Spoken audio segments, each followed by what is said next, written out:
words that I don't know if anyone's ever said. Please don't say that on the air. Why? Don't people love the Twins around here? Who cares? It's a spring Are training. we in Minnesota? I like the Twins. Yeah. Why do you hate the Twins? 1987. 1987, Felipe. 1987. Tigers had 7 games with Toronto to end the season. Out-battle the very, very good Toronto Blue Jay team to make the playoffs, only to get taken down by the Homer Hankey Minnesota Twins. How many of those players are alive? One of them lives in Fort Myers. Bert, be home by 11.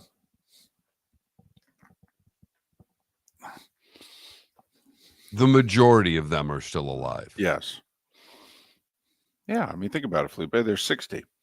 Oh, yeah, I know. I'm just messing with Bly Levin's case, he's 70, but...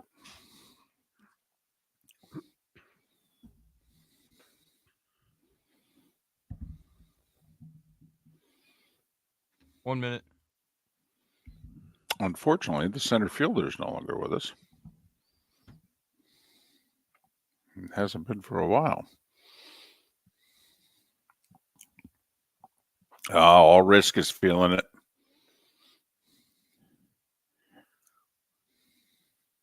You get that kind of performance out of Zach Wheeler, you're going to win a lot of games. Oh, I mean...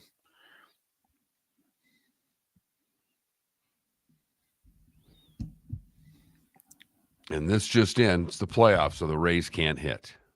Yeah. How many scoreless innings we at now? 26 or something like that? 25? Here we go.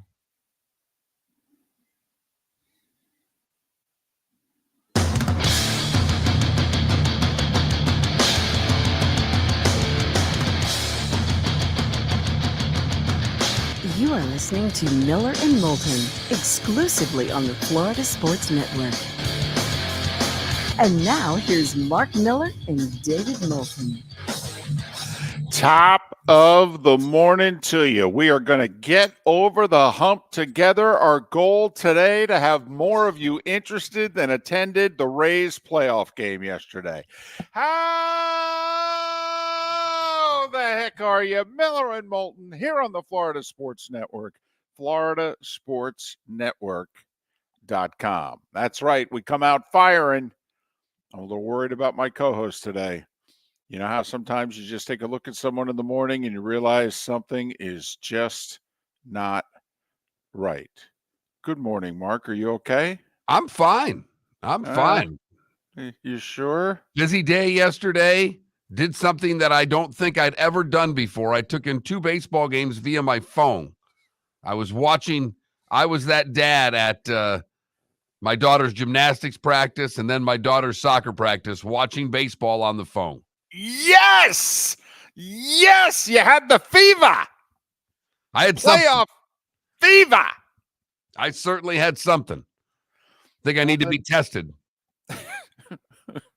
For what? I mean, why? You got the fever. I mean, that is the crossroads of old guy and meeting technology guy.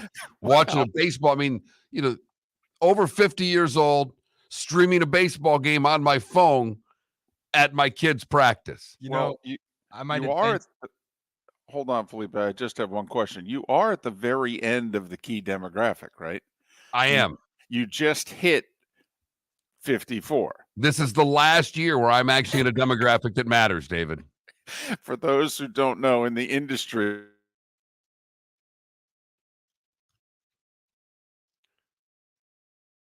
I think what he was trying to say is that 2554 demo is a key number. But yeah, I'm barely squeaking in. This is it for me. What I was going to say was that you could even advance yourself even further by popping in one of the Bluetooth headphones. Get some audio in there as well. Well, I made the mistake of forgetting my headphones. Because I wasn't planning on doing this. So I literally was the old guy with the phone with the volume on just a little bit so I could hear it. But you need the Bluetooth headphone because the wired makes it too obvious. I'm with you. You have to be discreet about this. I'm with you. You're exactly right.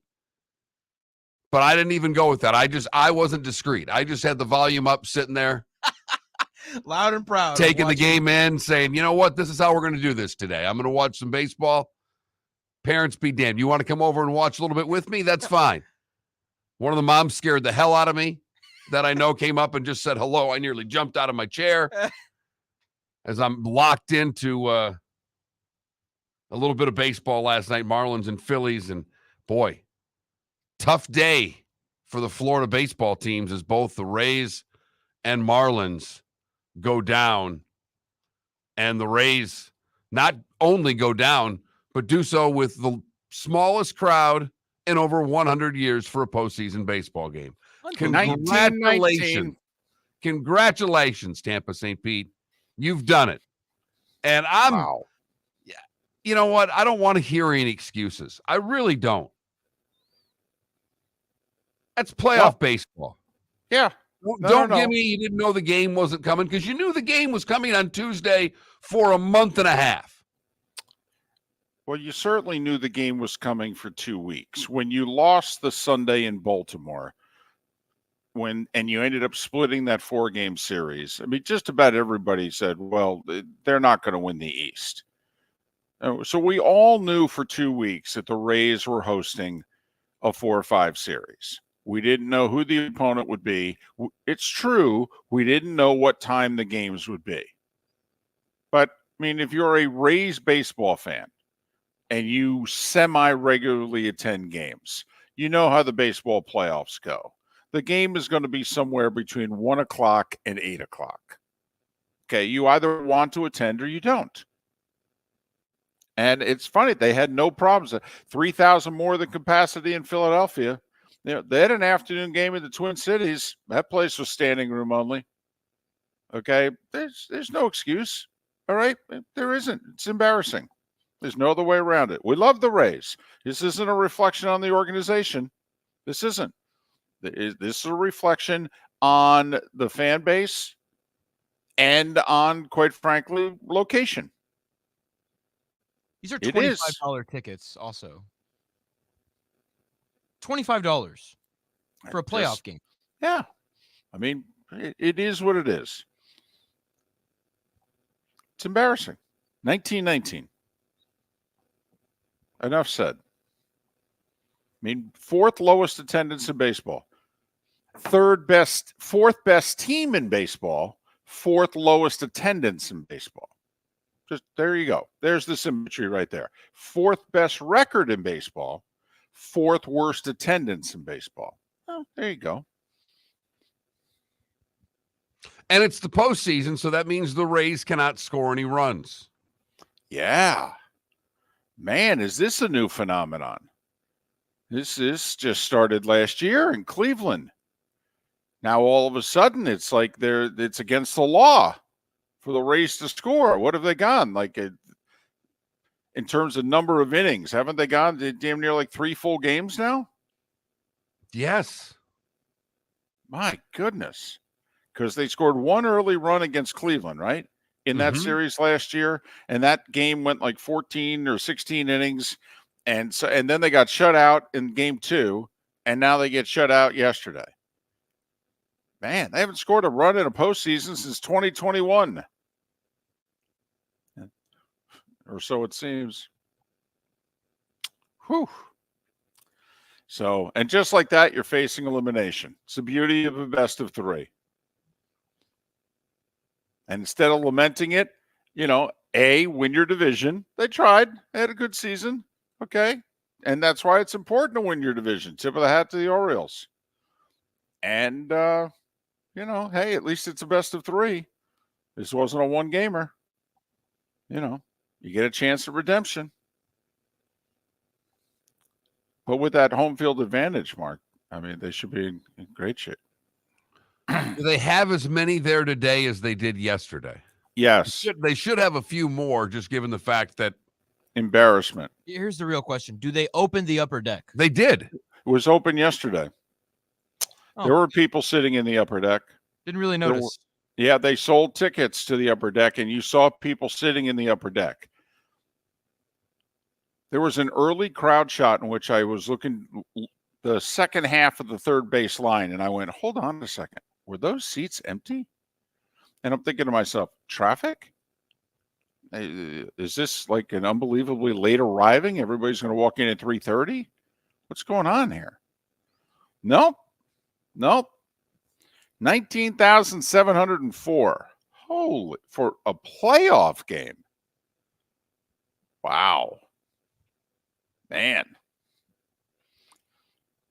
Wished I had known. Wished I could have gotten there in time. Was my thought yesterday, as someone who had the ability to leave the show and drive up there. And I don't want, and like there's a gentleman in our Twitch chat room making, school's still in session. It was an early time. Listen, 1919. Okay. I mean, they've been having afternoon baseball playoff games for 100 years. Okay. So what? It only affects the Rays? No, it's an embarrassment. I mean, I'm sorry. Sometimes you can love a team. You can love a region. Hey, sometimes you screw up. I mean, this is embarrassing. There's no other way around it. Trust me, that arena, Amalie Arena, would be sold out for a Lightning playoff game. Doesn't matter the day or the time. They could have that game at 8 a.m. It'd be standing room only for a Lightning playoff game. A Bucks playoff game, okay, standing room only. Sold out. Doesn't matter the day or the time they play it. Does not matter. It's embarrassing. It is. Hey.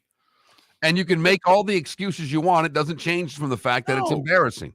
Yeah. And maybe it is the ultimate indictment of St. Pete as the site. Maybe that's what yesterday truly was. And that this brand, that hopefully this enterprise that's going to work in 5 years, that it's, I don't know, more of an economic development thing than it is in the best interest of Rays baseball thing.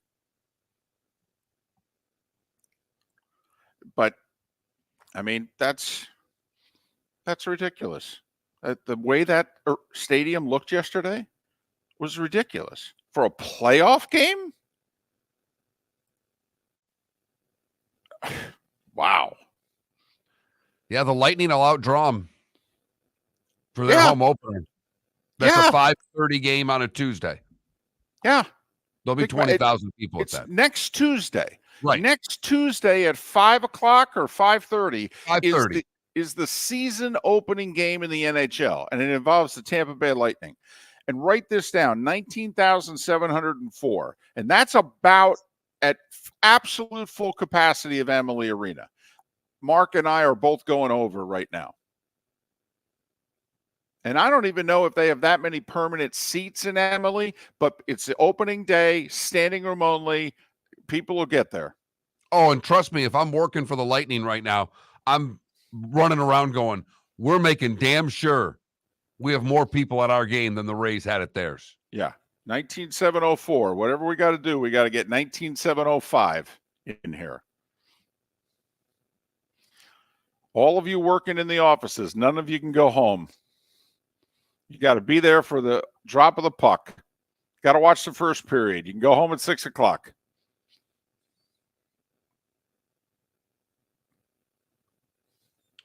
Don't know what to tell you. No one else had a problem selling out their venue yesterday. No, and none of the other cities either. Okay, and, a bunch of people in the Twitch chat room making excuses. And maybe it's a Florida thing. Honestly, how many of you moved to Florida and your attitudes have changed? Because it's not how it is in the other 49 states. It just isn't. Worst attended Major League Baseball playoff game in 104 years, and you guys are making excuses to justify it? I think 104 years, I'll take that side of the case. You can have the other argument. School's in session. Well, they were in session in Minneapolis. School's been in session for 104 years in October. Right. Tickets were affordable. Obviously, they were available. No, sorry. It's okay. It's not a reflection on the organization. It's one of the three best run organizations in the sport.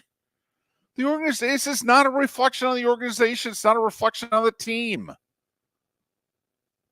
But it is an indictment of the situation. whether it's the fan base or the location. I mean, the defense rests. The law firm of Michael F. Hornung has successfully represented the citizens of Southwest Florida for over 30 years. As a former prosecutor, the information I know is information you need to know. If you've been arrested for a DUI, a criminal matter, or involved in an auto accident, call the law firm of Michael F. Hornung.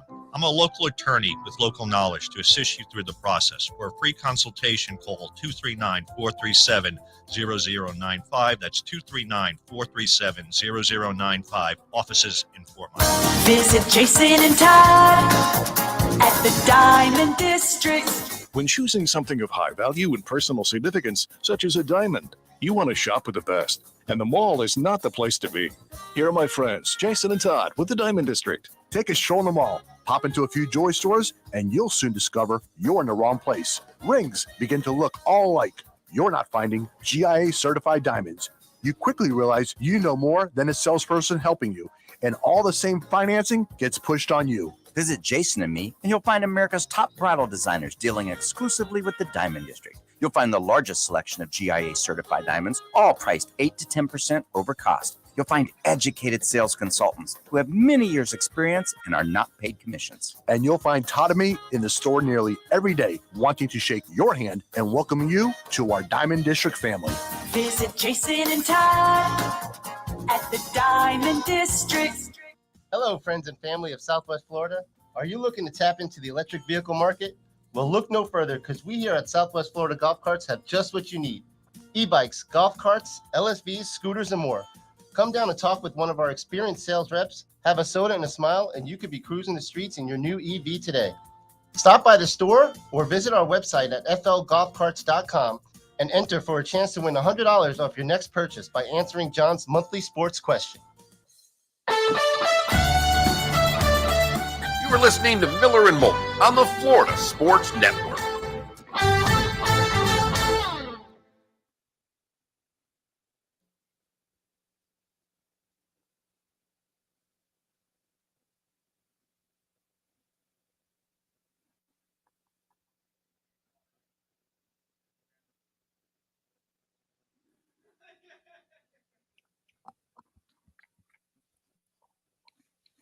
Is there a microphone on in the other? No. Yeah. Okay. Why, you can hear them? Yeah. Which is fine. I just don't know if it's going over the air. Then again, I'm just trying to stay on the air. Then there's that.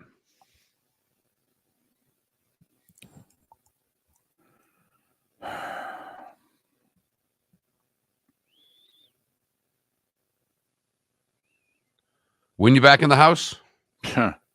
I'm literally emailing right now. When were you supposed to be back in the house? Next week. Well, perfect scenario, like today, tomorrow. Okay. But they're a week behind. And so I'm just trying to make sure it's only a week. I want in a week today.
It's a good one, Adam.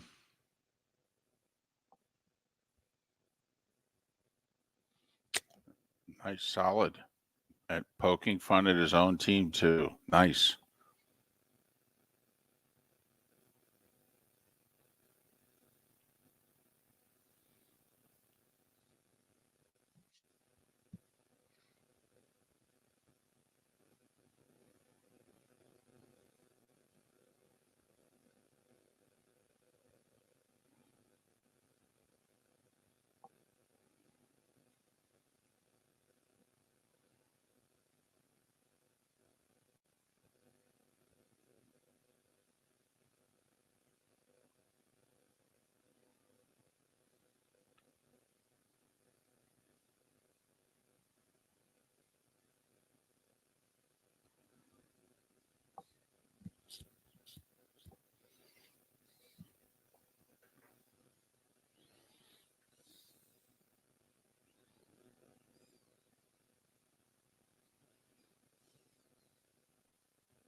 10 seconds.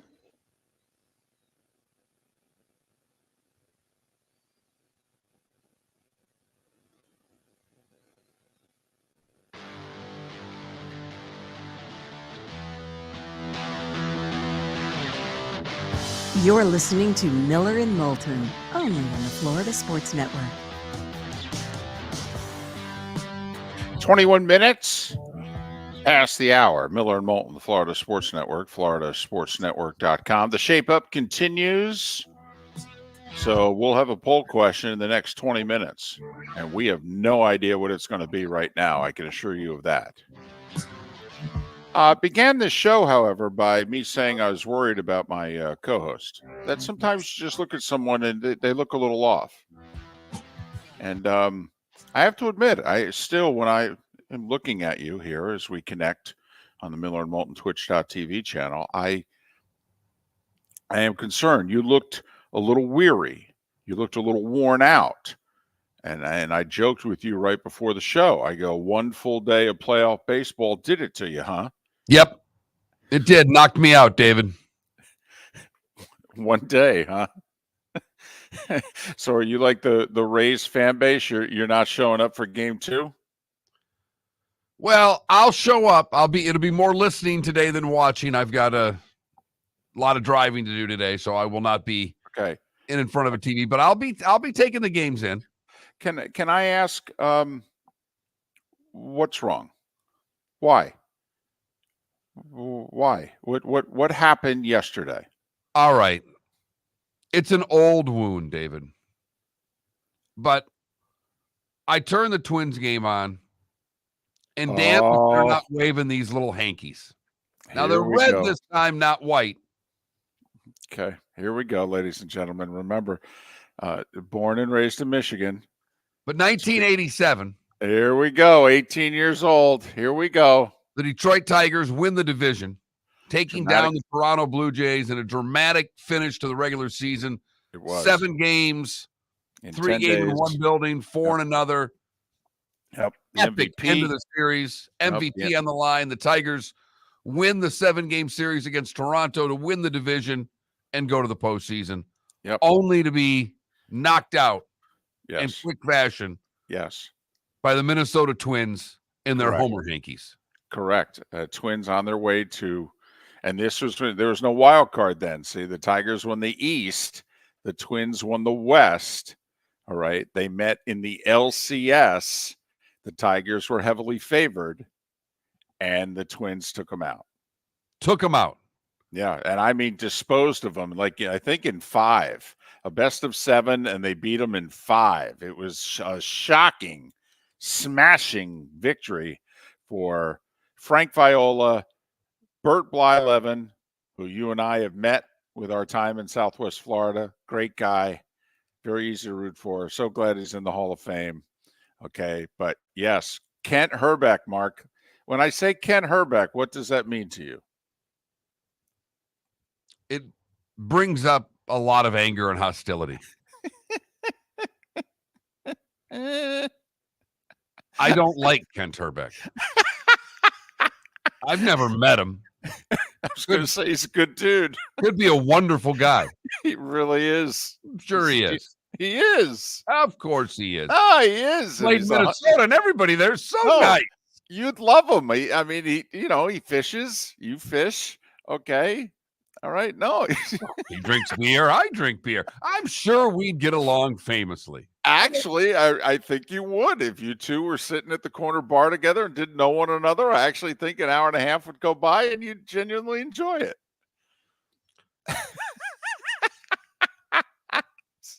So I'm doing fine. I'm all baseballed up. I'm ready to go. Right. And they're waving the little hankies. Yeah, Homer Hankies. That's the thing. Hey, you're married to a Pittsburgh gal. Okay, they're still waving those terrible towels. That's 50 damn years. They were doing the towels long before the hankies were around. Well, yeah, but it goes back to it's actually their thing. If you really want to break it down, the terrible towel, that's a Pittsburgh thing. Right, but think about when it started and why it started. It started when the Steelers, who had been bad for a very long time, finally got good. Okay, and then Myron Cope and the terrible towel. Right. Right. Okay. Well, the Twins, outside of they had a few years there in the mid '60s, and Billy Martin had the one season, I think, in 1970. But they had 15 years. They were not good at all. And the world didn't seem to mind. Well, they did. We were all okay with it. But they weren't okay with it in the upper Midwest. Okay. And also, the Twins win their first playoff game in 18 years. Yep. And the Homer Hankies are just a waving away. And it brought something out of me, David. Wow. So this was a therapy session unfolding here. Man, all the therapist, i.e. the television with the Homer Hankies, opened up quite the wound here of 18-year-old Mark Miller. Wow. So maybe I'm a little off today because of the Homer Hanky and stirring up memories of 1987, David. Wow. Feel like you're Richard Gere and Pretty Woman. Okay. I'm angry with the Minnesota Twins. And I really don't like them. And that's what I figured out yesterday. I don't like the Twins. Wait a minute. Literally, those are words that I don't think have ever been spoken in North America. Dare I say I hate the Minnesota Twins? Oh, my goodness. Wow. And I'm probably all alone on this one. About to say that's the first time in modern history that's ever been said. Yes, I certainly in the 21st century. There's no doubt about it. I don't think those words have ever been spoken. There could be 3 White Sox fans that agree with me. Maybe. Right. But one of them's Hawk Harrelson, and he was paid to think that way. So that doesn't count. Wow. See, and now I understand. They had won a playoff game in a generation. So these feelings were all repressed. Bingo. Bingo. I'm trying not to laugh at you, but I am finding this hysterical because let's face it, I've got a couple of these myself. So, wow, this is, this was like when you and I went to the Alabama Notre Dame national championship game together. Okay. And you had been repressing all year that Notre Dame was 12-0. Your true angst towards Notre Dame. You had said, listen, I don't like Notre Dame. I'm not a Notre Dame fan, the whole deal. And then we are literally like early first quarter, and you turn to me and you go, I hate them more than any other team. And I went Michigan, and you were silent for a minute and a half. And all of a sudden a play ensues, and you look at me and you go, yes, even more than Michigan. I'm like, oh my goodness, this has been repressed for months. Helmets still look great. Don't get me wrong. I can look at the Notre Dame helmet and still say that's as good as anything in the sport looks. I was going to say, you are willing to admit that now that they don't play every year, but when Michigan plays Notre Dame, you do go. That is a great looking field right there. How can you not? They look even better in person. Yep. Wow. Man, I didn't realize how much the Twins taking out the Tigers in 87. But, if you think about it, that was the last really good Tigers team for almost 20 years. And it ended up crushing they had a great little run there. That was the end of it. Yeah. And we certainly didn't think it at the time. Boy, I mean, Mark, those Twins beat Doyle Alexander. Nobody beat Doyle Alexander when he was a Tiger. And they did. And I mean, they got him good too. I think they got him twice. Because I think Sparky brought Jack Morris and Doyle both back on 3 days rest. I think they got them both again. It was not a pleasant October. Wow. That's all I'm going to say. Man.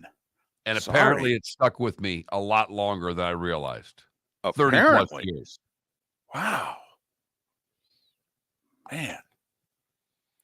Well, hopefully we get this out of your system. Maybe it is out. Maybe I'll enjoy. Maybe today will be the day that I just let it all go, and can watch the Twins without any angst. Wave your Homer Hanky.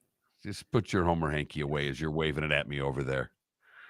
Miller and Moulton. Terrific show lined up for you today. Bud Elliott, Seth Everett, David Bearman, all to join us. The starting five is coming up next right here on the Florida Sports Network.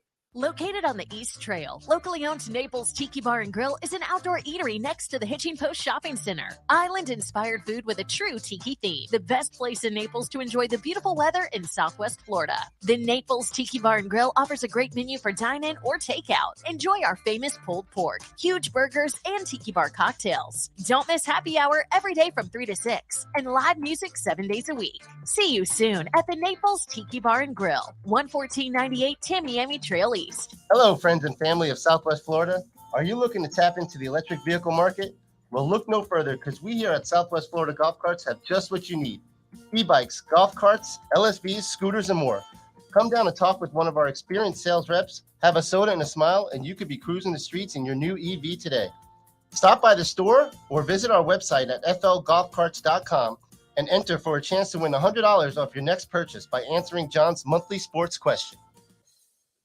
Visit Jason and Todd at the Diamond District. Jason and Todd invite you to join them Saturday, October 7th and Sunday the 8th as Veraccio, one of America's top bridal designers, joins the Diamond District with their entire collection of stunning engagement and wedding rings. Veraccio has always been on the forefront of design, and during this event, they'll unveil their newest and much anticipated exclusive designer fashion jewelry collection. Jason and Todd are excited to meet you personally Saturday the 7th and Sunday the 8th. And with your purchase of any Veraccio jewelry priced at $2,500 or more, you'll receive a free pair of 1-carat total diamond weight stud earrings, valued at $1,500. Jason and Todd are also offering 12 months interest-free financing. This event kicks off the fall season at the Diamond District in a big way. With your Veraccio purchase of $2,500 or more, you'll receive free 1-carat total diamond weight stud earrings. Jason and Todd look forward to meeting you and welcoming you to their Diamond District family. At the Diamond District.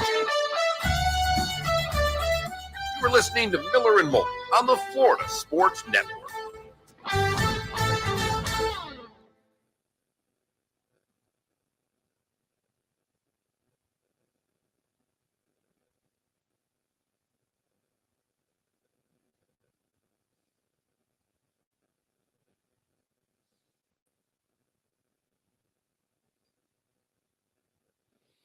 Did you see the front of the New York Post? I did not. Matt Gaetz, okay, Right. the ouster of Speaker McCarthy. By the way, how does he have enough juice to do anything? This guy is Listen, he only needed like 6 votes, and he got 9. And apparently McCarthy's been lying to people. So there were people who don't like Gaetz, but they actually just turned on McCarthy, and they're like, no, he lies. He says we're going to do one thing, we do something else. So plus, 6 people out of, what's their side of the aisle? Like 225? Right. 220. So anyway, there's a picture of Kevin McCarthy. Gates of Hell. Gaetz.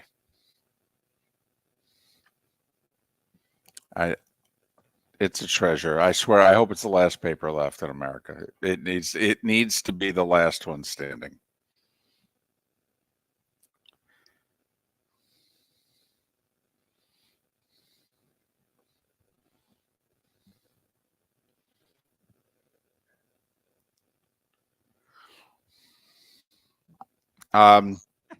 Do we want to do something about the attendance at the Rays game?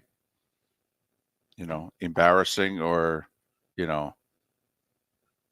hey, 3:00 start, people have lives. I don't know. Otherwise, we need a poll question. Which 1 and 3 team do you still believe in? We can do the 1 and 3 tomorrow. Okay. I think we got to do baseball. Did you know that Bruce Bochy was the manager of the Rangers? Yes. How many Arizona Diamondbacks could you name? 0, 1, 2.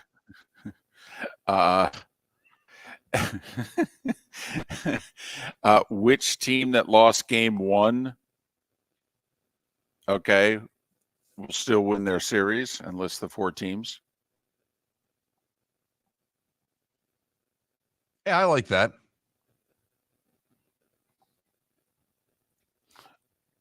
Let's do it. That'll get no votes. Okay, No. I'm not saying it that way. I like the question.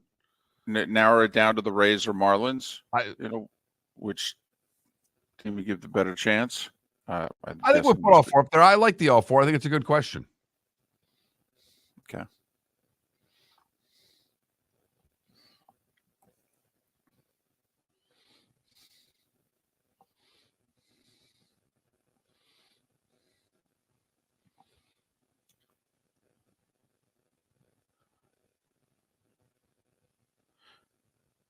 Which job is more desirable? NCAA president, Speaker of the House?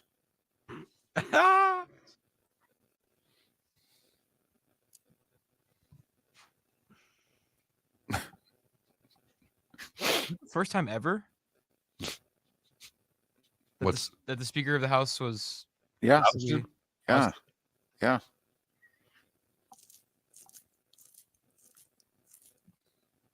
Please, McCarthy may not run for re-election too. He may just leave Congress. He's like, that's how fed up he is. He's like, fine.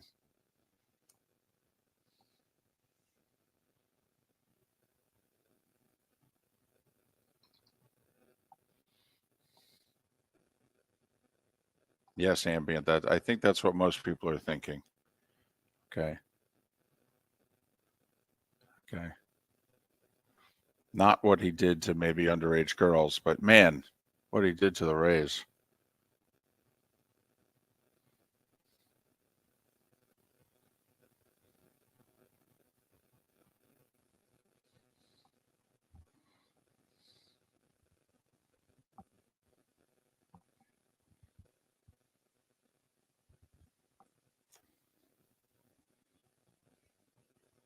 Here we go.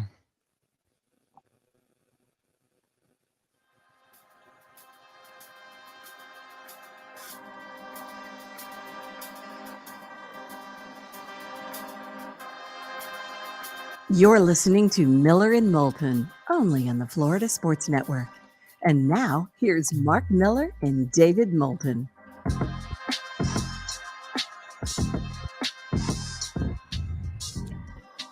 "22 minutes before the hour. Miller and Moulton, Florida Sports Network, floridasportsnetwork.com. David Bearman of Pro Football Network, 1 hour from now. And then, Seth and Bud, Seth Everett, Bud Elliott, to join us in our 8 o'clock hour. David, who knew that Dade and Broward County were going to come in so strong in yesterday's vote? But yesterday's poll question was, have you had enough of Taylor Swift and Travis Kelce? And the answers were yes, enough already. No, it's fun. And no was winning in a landslide throughout the whole day. At one point, having almost 70% of the vote, David. But in the end, yes, enough already, with 52% of the vote takes the poll question. What? Yeah. Man, we are miserable as a society, aren't we? Oh, you're just figuring that out? Well, there are times that the depths of our misery I don't fully understand. I mean, trust me, Mark, you and I both know a lot about each other's lives. I mean, things are not, happy, joy on my side of the aisle right now. But man, really? That's it. Taylor, Travis, 10 days. That's all you got? Can't even give them a month? Wow. And Felipe is not alone in thinking this romance is some sort of a fake publicity stunt, which makes no sense to me, but whatever. That makes no sense to you? No. They're two young people that are having fun. I don't care if they date for a week. I mean, you know how common this is where two celebrities just date because it's like good, beneficial for both of their, platforms and growing their names? Okay. This isn't a new thing. Does she really need to grow her name more? by stepping into the NFL, do you know how great that does for her? You know how much more attention that brings to her? Stepping into the biggest entertainment industry in America and quote unquote dating one of the greatest tight ends in NFL history. So you don't think they're dating? No. You don't think they're canoodling? You don't think that he's... No. You think that this is platonic? This is all just for show? Yes. You're right, David. There's something wrong in our society today. Wow. Wow. I mean, I could spend a lot of time on this. I mean, I really could. Man, this saddens me. It really. This bums me out. I think my generation just realizes what my generation realizes is that life is just not, a fairy tale. It's not. Life is not a fairy tale. You're right. You're right, Felipe. Miller and Moulton's generation definitely thinks life is a fairy tale. Well, I feel you're right. No, Felipe, you're right. You're right. I mean, yes, this is hitting your generation for the first time. Right. It's hitting us. No other generations, okay, have realized that it's not the 1950s anymore. You're right. Mm-hmm. Well, you guys make it seem like this fairy tale. I'll stop talking. No. I enjoy you talking right now. Keep inserting your foot in your mouth. Please keep going. They're not dating. I'll leave it at that. Okay. So you think she flew to Kansas City and spent a day with his mom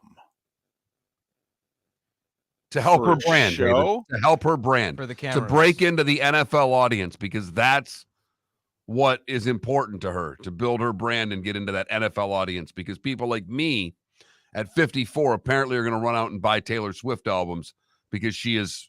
It is diabolical. It is genius. She's doing an amazing thing for herself. Well, she's doing a hell of a lot more for him, a complete stranger, as of like 3 weeks ago. I mean, who's benefiting more from this? Her or him? Oh, well, obviously him. Right.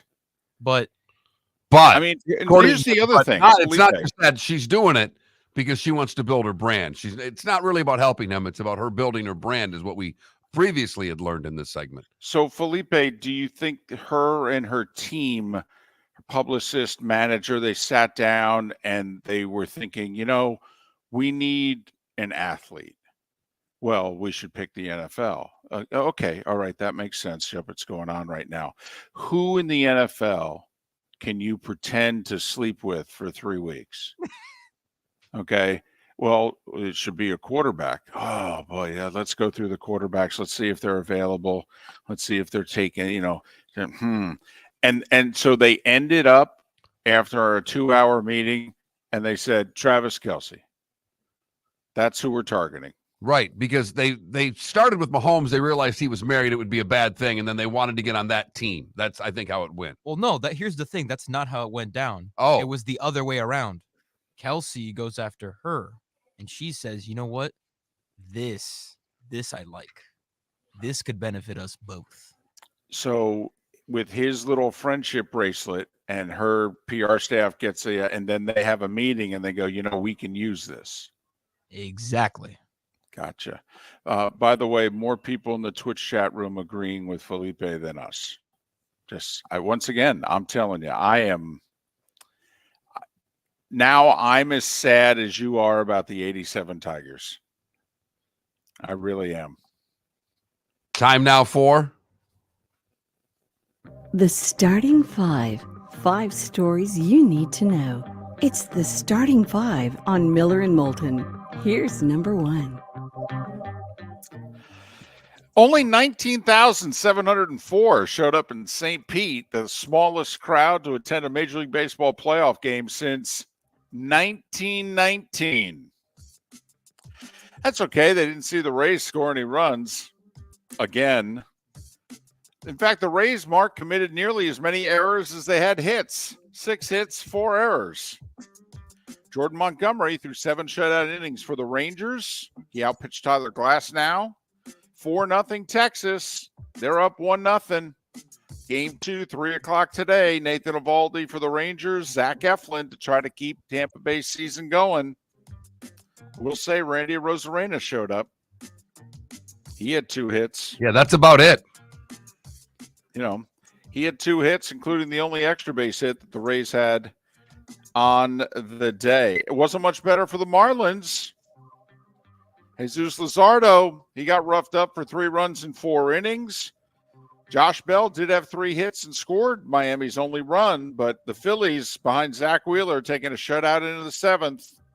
Every Phillies starter had a hit. Trey Turner, Nick Castellanos each had 2 hits. 4-1 Phillies. Game 2 tonight, 8 o'clock. Braxton Garrett tries to keep the Marlins season going against Aaron Nola. Mark, sorry, I have to report this next story. The Twins win their first playoff game since 2004. It was the longest playoff drought active in baseball. 18 consecutive losses in the playoffs until the Twins won yesterday. October of 2004. I mean, almost 19 years to the day. Okay, because the anniversary is actually tomorrow. Royce Lewis, 2 homers, 2-run shot in the first, solo shot in the third. That was all the Twins needed. 3-1 over Toronto. You know, this young core for the Jays, Guerrero, Bichette, Biggio, they've never won a playoff game. They got swept in 2020. They got swept in 2022. They're now 0-5 in the playoffs. Game 2, 4:30 today. Jose Barrios, former Twin, pitched nearly 6 years with the Twins, loves pitching at Target Field against Sonny Gray of the Twins. Jays haven't won a playoff game, by the way, in 7 years, 2016. And finally, well, if you want a little offense, Arizona and Milwaukee was entertaining. Diamondbacks down 3-0 in the third, hit 3 homers off Corbin Burns, and former Ray Evan Longoria, the star in the field. He made 3 sensational plays, and despite the Brewers having 12 hits, they left 11 on base and lost 6-3. Game 2 today, Zach Gallen for the D-backs. Freddie Peralta tries to keep Milwaukee's season alive. And otherwise, guys, unless I miss something, which goodness knows can be the case, not much going on in the sports world yesterday. College football news. Coach Prime said that Travis Hunter likely to miss 2 more games. That lacerated kidney. Iowa quarterback Cade McNamara, the Michigan transfer, out for the rest of the year, torn left ACL. A couple of veterans retired in the NHL, Derek Stepan, Brandon Sutter. They both had played 13 years. And James Harden is reconsidered, and he will show up at Sixers training camp after all. And 11 minutes before the hour, that was the starting 5 every weekday morning at this time on Miller and Moulton.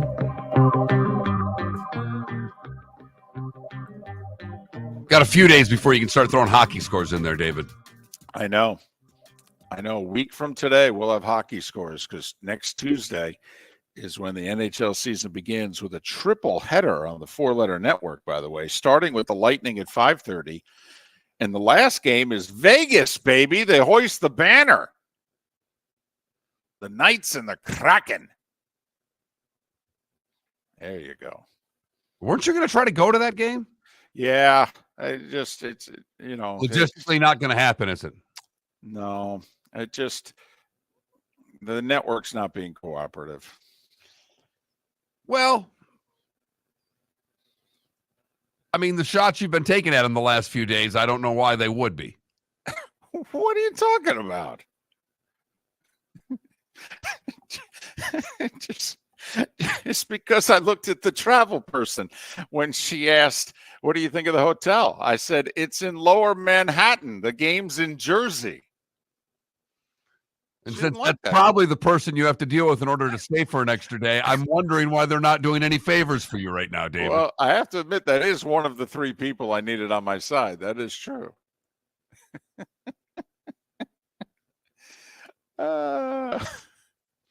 So we do have a poll question up. I don't know how long it's going to last. Why? Well, David, we had a Travis Kelce Taylor Swift question yesterday. It had like 80 votes in the first 3 minutes it was up. We have a baseball question up today. I'm not sure if it even has a vote yet. Which team that lost yesterday has the best chance to win their playoff series? Rays, Marlins, Brewers, Jays. Should we have phrased it? Which baseball player do you think Taylor Swift will date next? Okay, should that have been our question? Which team does Taylor Swift think has the best chance of coming back? Is that how we should have phrased it? It's very possible. It's very possible. By the way, who do you think has the best chance to come back? The Rays. I should have said the Brewers. Tell you what, the Brewers. Yeah, game one in these is so important. Mm-hmm. And now the pressure that's on all of these teams, and the bats didn't work for anybody that lost. With the exception of the Brewers, no one really scored any runs. Right. Well, playoff pitching, Mark.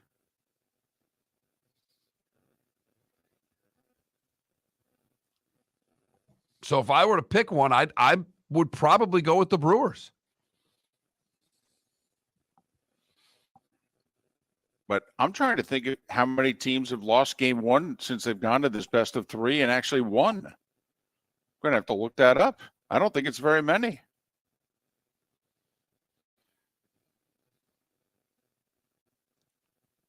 I'm just curious how many games we have Thursday. Over, under 2.5. Under. 1.5. Probably under. Ooh, look at you. I would go over 1.5 for sure. Same By the way, schedule today as yesterday. correct. Same network, same time. Miller and Moulton. Thanks so much for listening. Seth Everett and Bud Elliott, all coming up on the show right here on the Florida Sports Network. The law firm of Michael F. Hornung specializes in criminal defense, DUI, personal injury, nursing home claims, and auto accidents. I'm a former prosecutor with over 34 years of experience. The information I know is information you need to know. If you've been arrested for a DUI, time is of the essence to maintain your driving privileges. Call the law firm of Michael F. Hornung for a free consultation. At the law firm of Michael F. Hornung, we are committed to excellence in your representation. Being a local attorney with local knowledge is clutch to the success of your case. For over 30 years, we have successfully represented the citizens of Southwest Florida. For a free consultation, call 239-437-0095.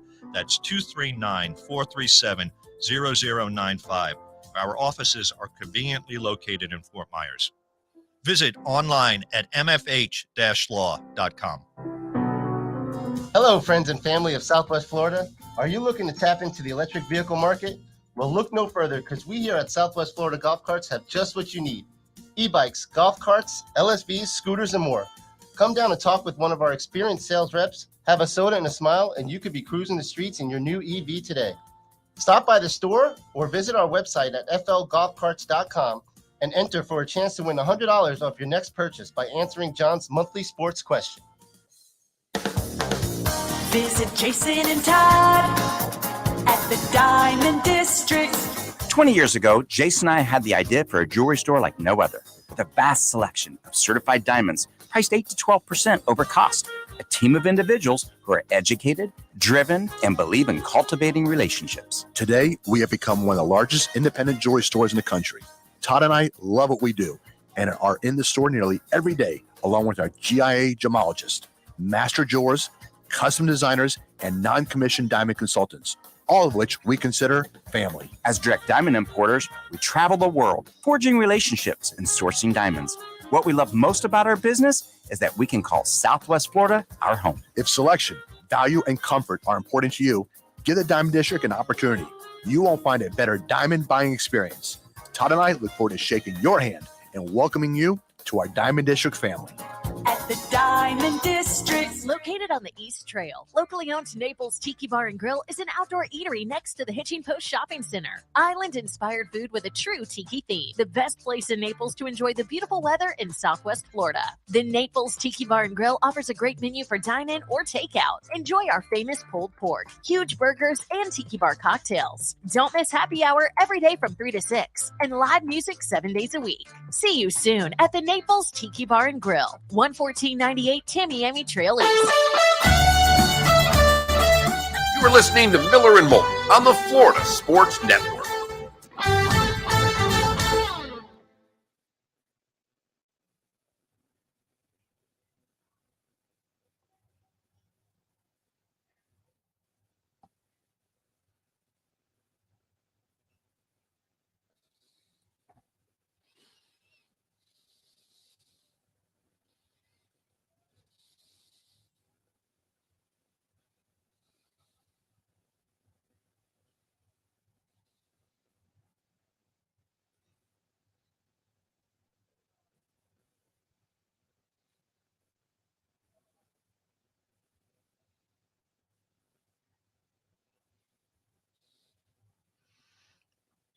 Felipe, is it safe to say you don't like Taylor Swift?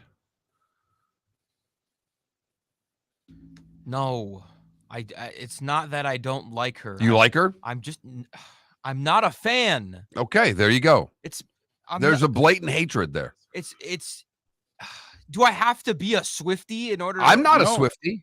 I think they're banging. Listen, I don't think they are. I don't think he'd waste the time to not sleep with her. He's he's an athlete. You think he's sleeping with her? Yes. Felipe, he was seen Sunday morning leaving her apartment at 11 a.m., heading to the team hotel. I just think that Kelsey is raunchy and she is not. Kelsey is a bit of a hoe. He's a party animal, you know. He likes to dance, you know. I think you have the same level of hatred towards her that I have towards the Minnesota Twins. God,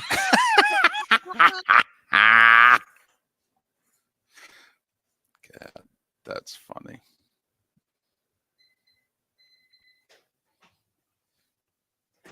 We know you don't like country music. You know, it's not even her fault. It's the media's fault. It's what it comes down to. It's the overexposure that is bothering me. Of her?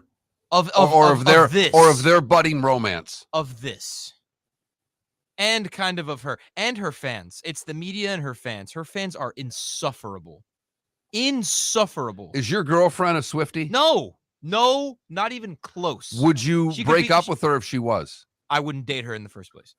So you hate Taylor Swift. I mean, that's what we're figuring out here. Because Swifties are a certain type of girl that's not my type. And I hate saying types because I never felt like I had a type, quote unquote. You obviously do.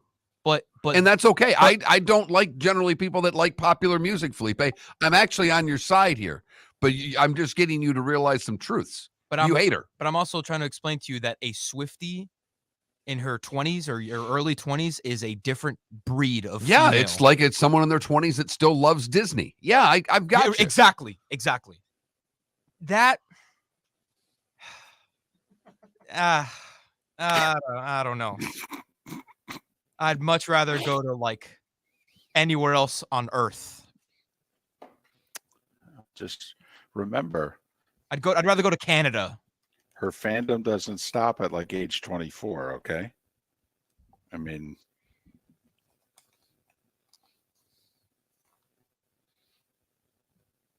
I would gladly decline. Remember, she's 33. She's got Oh, fans I know. Oh, no. older than her. I'm going to be seeing her for the rest of my life, it seems. Not necessarily.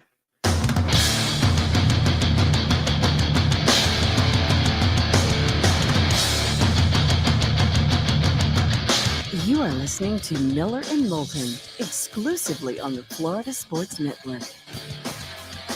And now here's Mark Miller and David Moulton.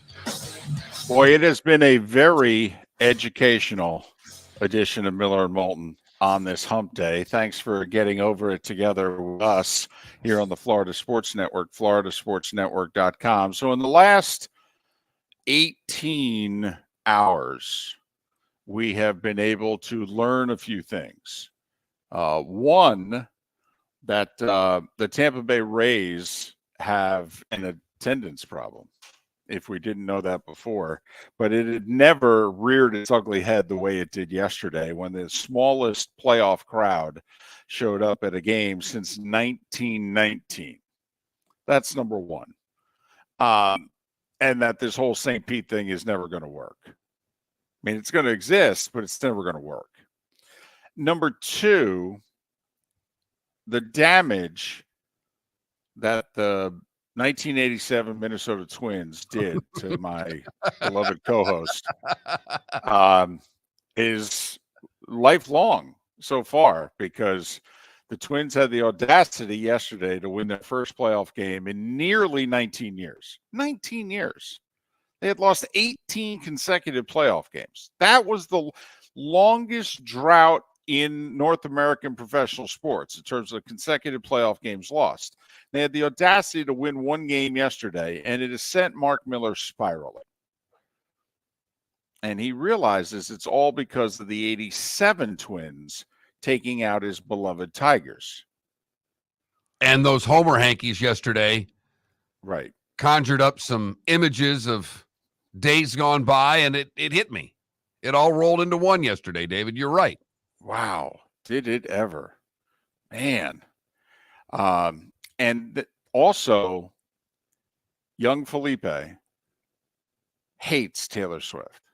That's he can say he doesn't. Yes, he does. Not true. Yes, he does. You cannot be a fan of someone and not hate them. Okay, you're right. He can lie.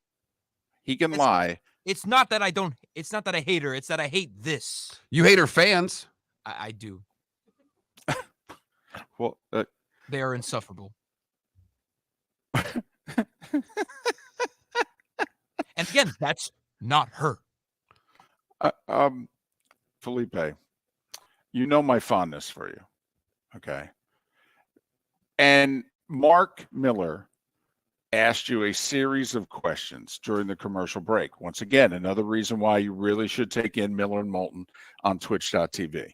Mark Miller, and he was not hammering you like you were on the stand, but he was playing lawyer and you were on the stand. And he was just asking you a simple series of questions. And believe me, there is not a jury in the world that would not have heard your answers, that would not have concluded that you hate Taylor Swift. I'm sorry. You are trying to split a hair here, and you just need to admit you're dying it. Okay, it is what it is. It's okay, by the way. Okay, Joe Burrow's not a fan. Yeah, just think about it. You can say you hate her. You're probably going to blow an Achilles on the way to your car. Right. Okay. I hope that doesn't become a thing now. The Taylor Swift curse, where if you don't like her, if you oppose of her, that's it. You can't oppose of her. It's not. I'm not a fan. I don't listen to her music. I couldn't name but maybe 2 or 3 Taylor Swift songs. If you played a bunch of them, I wouldn't. I mean, gun to my head says, what's the name of the song? I'd be dead. I'm telling you that right now. But I don't listen to pop music, so I don't like Taylor Swift, but I don't hate her. Okay, then we stand on the same pedestal here. No. In that regard. No, Felipe, you hate her fans. You wouldn't date someone who liked her. I mean, Mark, Felipe, think it's about that. different, though. Can I explain why it's different? Because No. I grew up with a social media era. of things. Oh. So Oh. my fellow age group people are her fans and just fill my timeline with nothing but that. Well, And then I have to watch the NFL, something that I enjoy. I like sitting down and watching football games. And this is the only thing that we're talking about? it's not the only thing that we're talking It about. seems like it is. It's not. Okay. But we are finding how she is ruining your life very entertaining. I mean, so this is where you're right. Miller and Moulton have taken a detour here, and the detour would have not been this long and this many days if your life was not apparently being ruined by Taylor Swift's very existence. Once again, when it was 17-0 Chiefs late first quarter, the two choices were to talk about Zach Wilson's quarterback play or show pictures of Taylor Swift in the box. Which did you want NBC to do?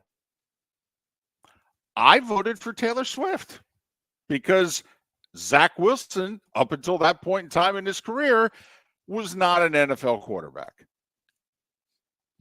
And then for the next couple hours, he showed maybe he should get a check after all. I don't know how good he is, but I guess we can, not empty his locker. Boy, that's kind of the case study for quarterbacks these days. Are they good enough to not want to empty their locker? Because there seems to be a lot of guys on that path right now. Yeah. It's kind of like coaches. There's only 32 of them. Do we have 32? I mean, we've got 70, but do we have 32, if you know what I mean?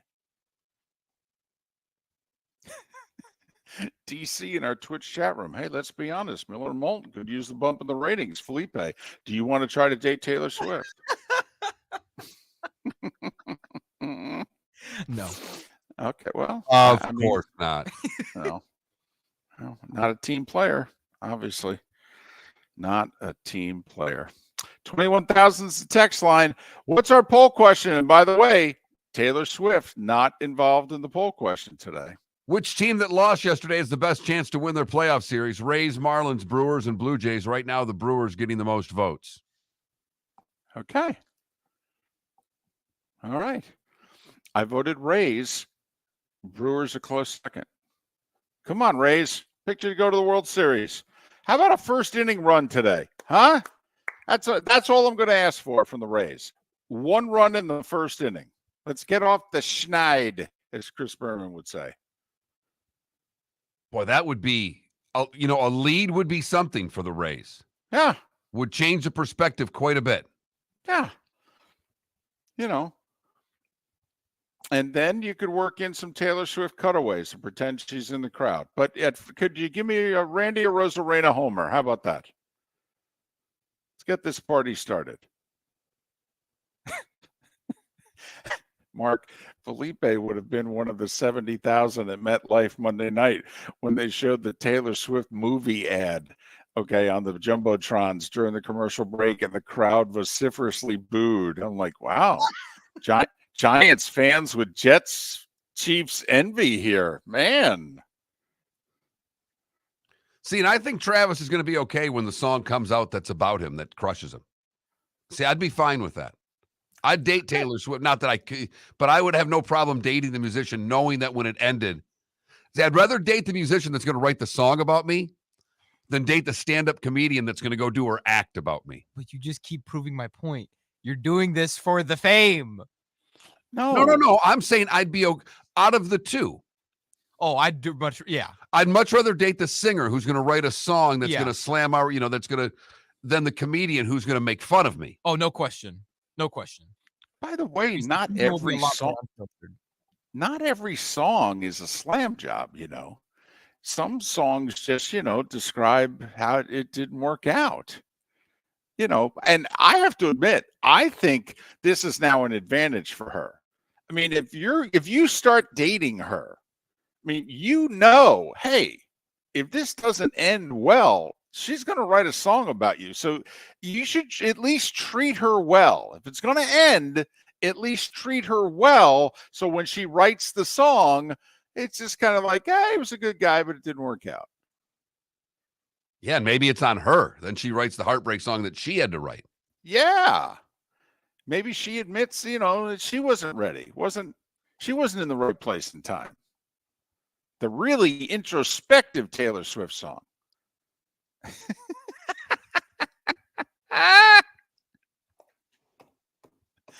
I crack myself up sometimes. 21,000's the text line, 21000 if you want to chime in on the show. As someone said, who's listening in their work truck, that Felipe is out of his mind when it comes to them not dating. I'm not in the Twitch chat room because I'm always listening to my work truck, but I agree with both of you guys. It's real. Felipe is out of his mind. Okay. Just wants to hang out with Brittany Mahomes. That's what it's all about. Thinks she's a cool dudette.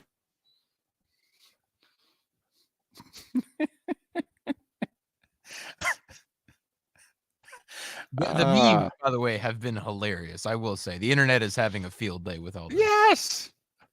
Listen, otherwise, do you realize if we don't pay attention to this, what it is we have to pay attention to? I mean, there are some really serious things going on in this country, and none of them are good. You want us to pay attention to that? Or do you want us to pay attention to Travis Kelce and Taylor Swift? This is moderately amusing, even to people like you, Felipe, who hate her and are getting all bent out of shape in a certain way. That's distracting as opposed to the serious stuff going on in our country right now. You're absolutely right. This is the perfect mask for all the. You're right, Yes! because we should be, crap. And you know what? We happening in could this talk world. baseball playoffs. They were riveting yesterday. Right. Even Felipe showed up at the show today and said, man, yesterday's games were boring. So because your Marlins game could have been 14-0 or 14-1. I mean, not pretty. They were pitching out of jams in every one of the first 3 innings, it seemed. Not a single one of those players on that Marlins roster has seen a crowd like that, and it was game 1 of a wild card series. That's not true. I mean, come on now. I mean, Soler played in the World Series. He was MVP of an LCS. Okay. I mean, they had a few guys. Okay. But, Luzardo got outpitched by Wheeler. That's what these playoff games come down to. Corbin Burns gave up 3 homers in an inning and change for the Brewers. That's how you blow a 3-0 lead.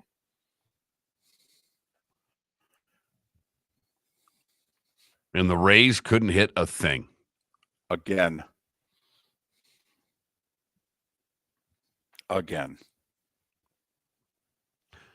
Miller and Moulton, Dave Bearman talking NFL coming up in 25 minutes. The play of the day is on the other side. Thanks so much for listening right here. Where else but the Florida Sports Network?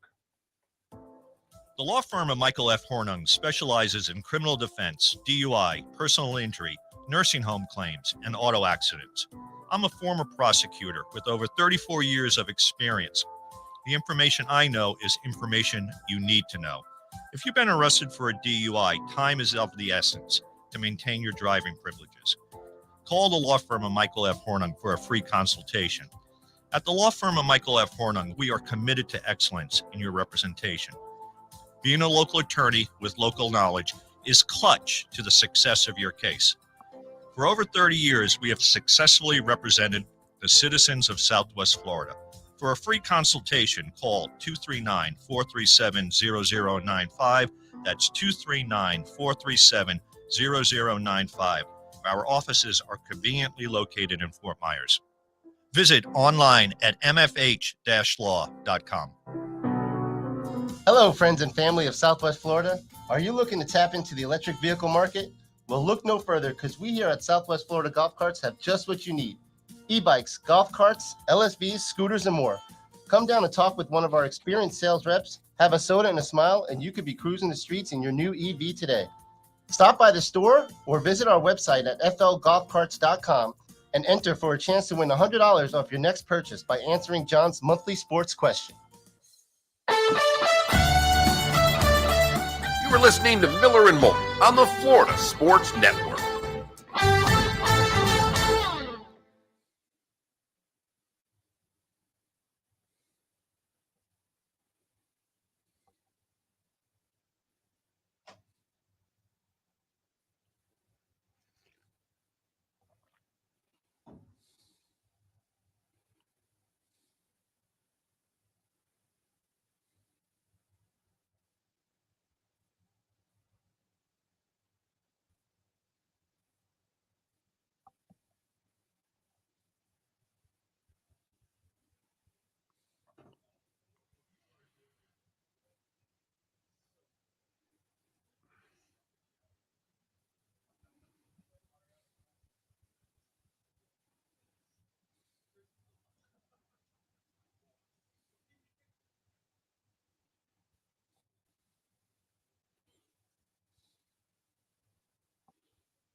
RCB, stop teasing me like that. That's not going to happen. I'm not going to get excited.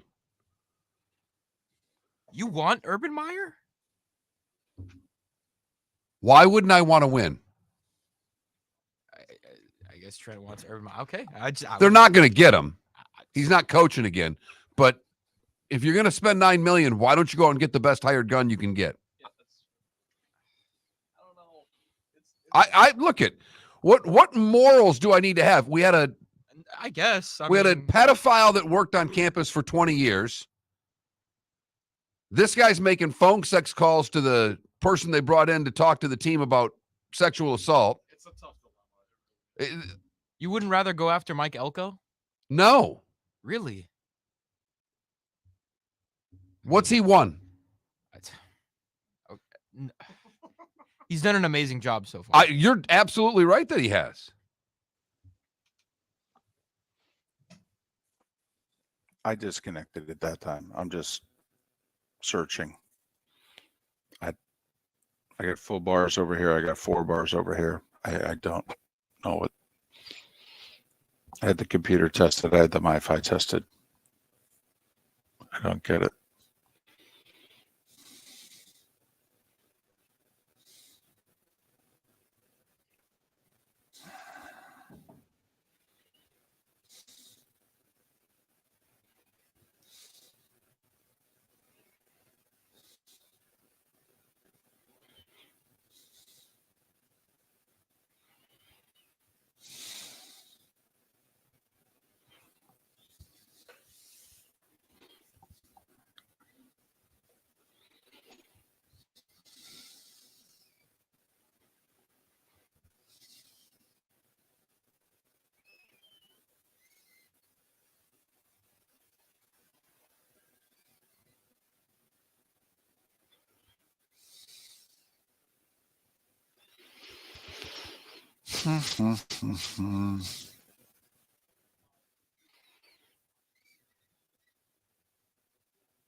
You're listening to Miller and Moulton, only on the Florida Sports Network.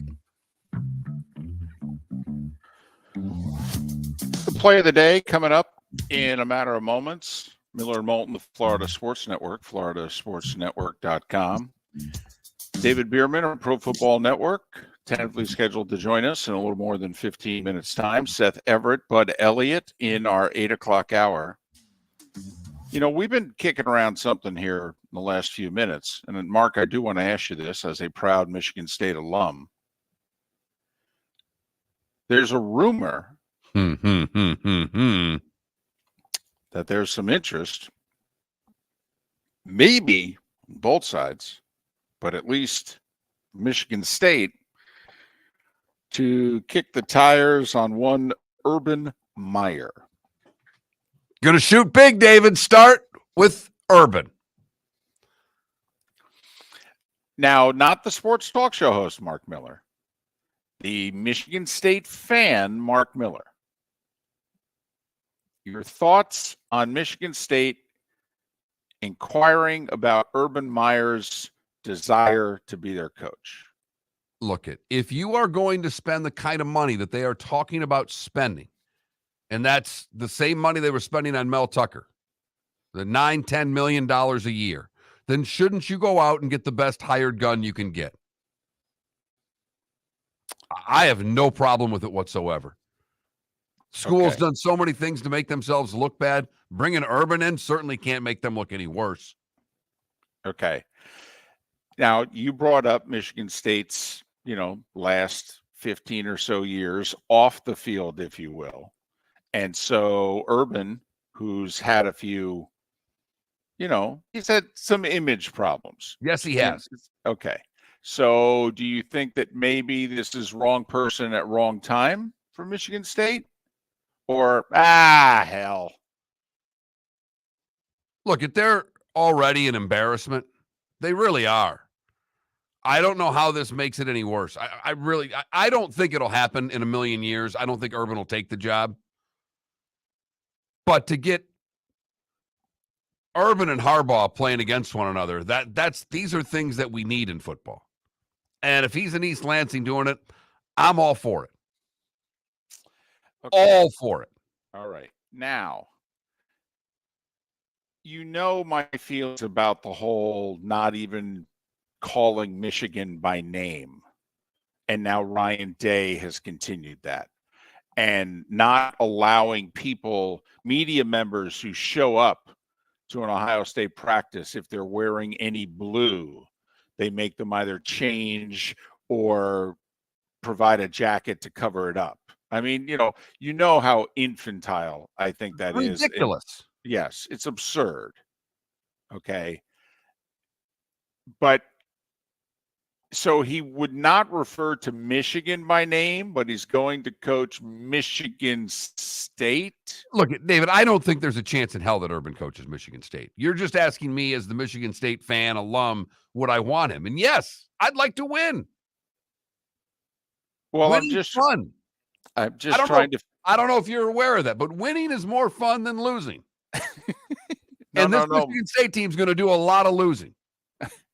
I get it. No.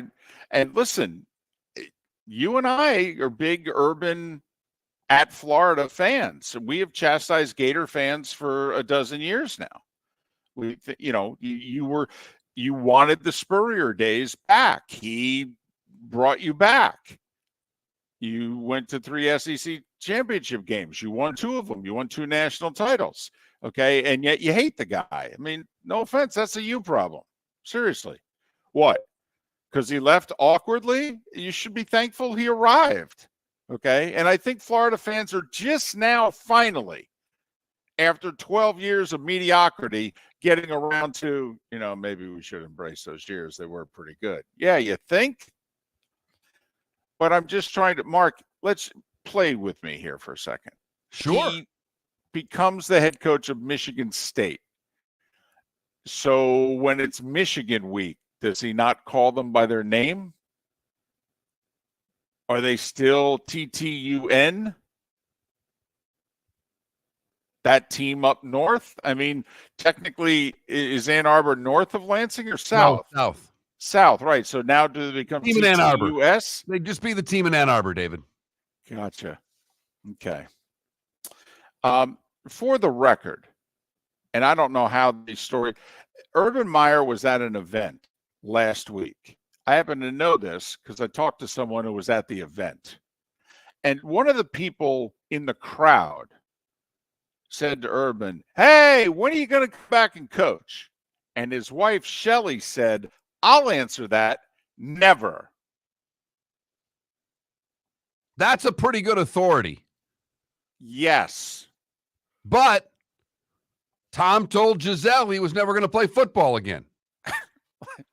That's true. By the way, how are Tom and Giselle doing? How much does Urban want to coach? Well, I mean, Can Urban still coach? Is he? Yes. Oh, he's not please. washed. No. No. I don't know. No, not at college. No. The mistake was him and the Jags actually thinking he was an NFL coach. And Felipe, you weren't with us then, but Miller and Moulton, this is one thing we were right about. And if you look at how his methodology, he'd never be a good pro coach, okay? Because he doesn't treat players well, except for a few, okay? And he goes through them, and it works in college because the coach has the power over the player and because the shelf life is so short. And now it's shorter than ever before with the transfer portal, okay? Urban's methodology is old school. That can work in college. That can't work in the NFL. But can it work in modern college football? Yes. Yes. Yeah. Yes. I mean, Nick still does that to a degree. Dabo does it to a degree. I mean, the college coach still can do that. The other thing, Felipe, is short term, and we've been told this by many athletes. Athletes will do anything to win. Athletes turn on that methodology where after a certain period of time, say a year and a half, they realize, yeah, he's treating us like dogs and we're still not winning. Then they turn on the coach. Urban wins everywhere he goes, and he wins right away.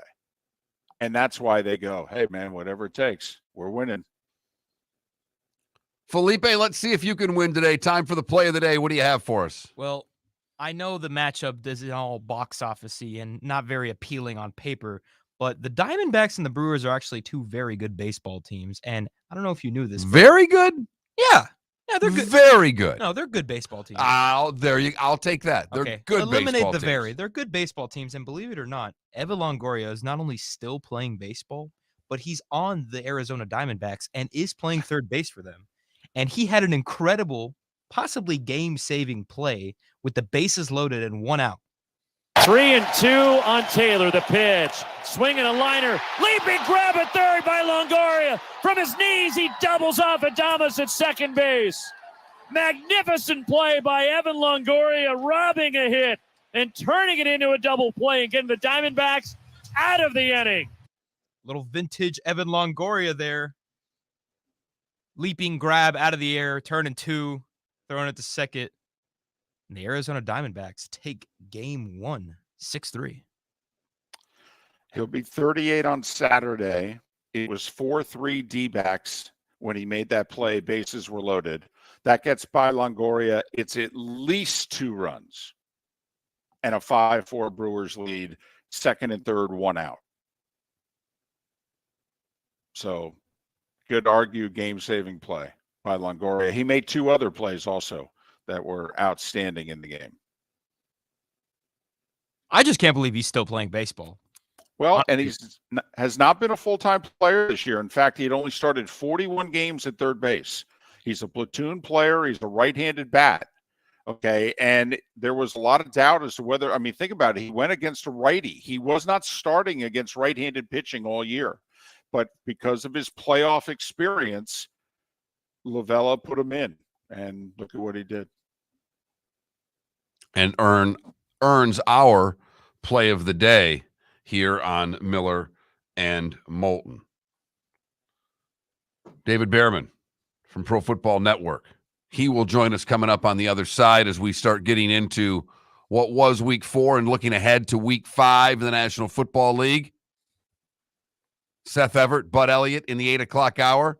We'll talk a little more baseball with Seth and all things college football with Bud right here. Where else? Miller and Moulton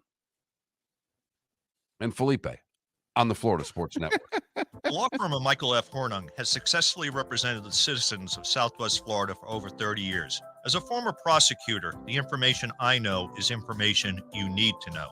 If you've been arrested for a DUI, a criminal matter, or involved in an auto accident, call the law firm of Michael F. Hornung.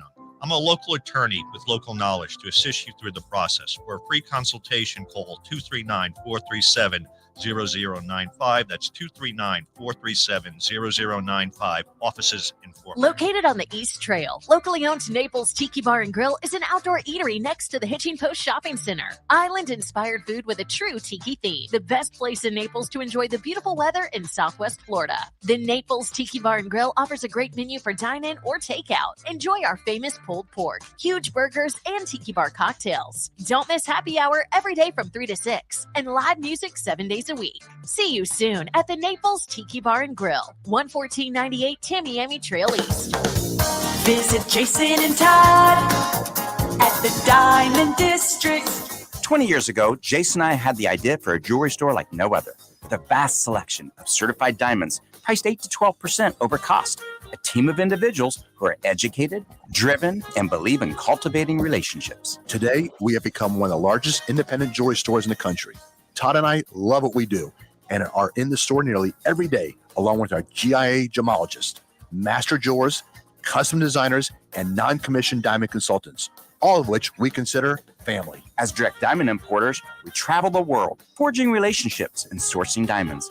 What we love most about our business is that we can call Southwest Florida our home. If selection, value, and comfort are important to you, give the Diamond District an opportunity.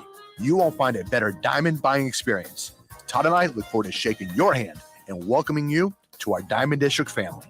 At the Diamond District. You are listening to Miller and Moulton on the Florida Sports Network.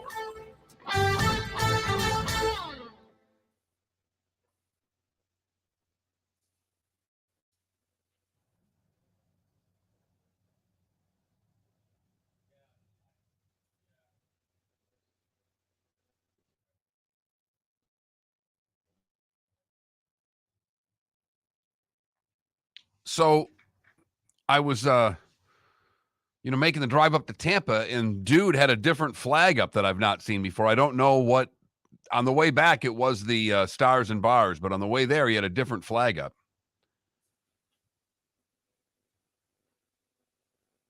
Don't know where he's getting his flags these days, but always quite a sight.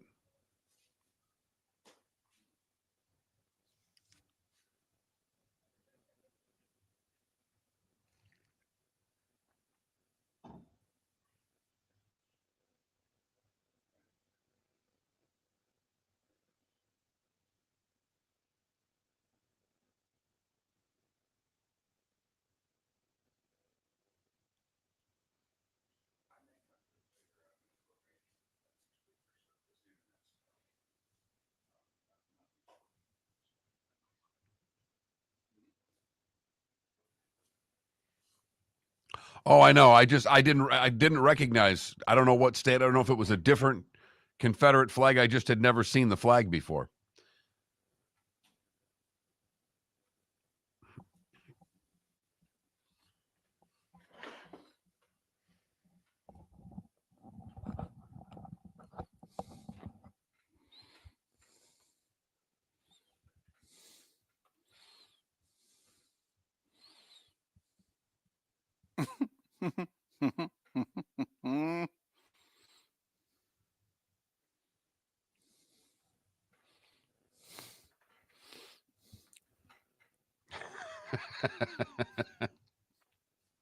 You gonna turn the tables on me? That would be hysterical. This would be like complete therapy day.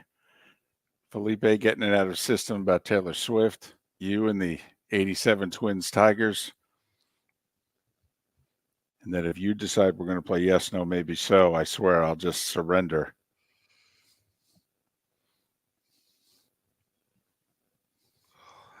At the quarter pole, it'd be a good time to play it. I agree. You got to come up with the questions, though. Oh, it's just buying or selling teams at the quarter pole. Buying and selling quarterbacks. Okay.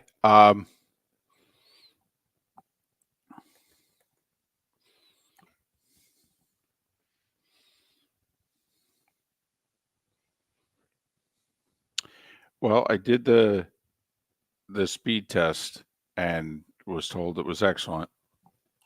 I don't know about the whole lowering the camera resolution, and I don't know how to do that. Voicemail? No. No answer. Yeah, no dice. Yeah. Okay.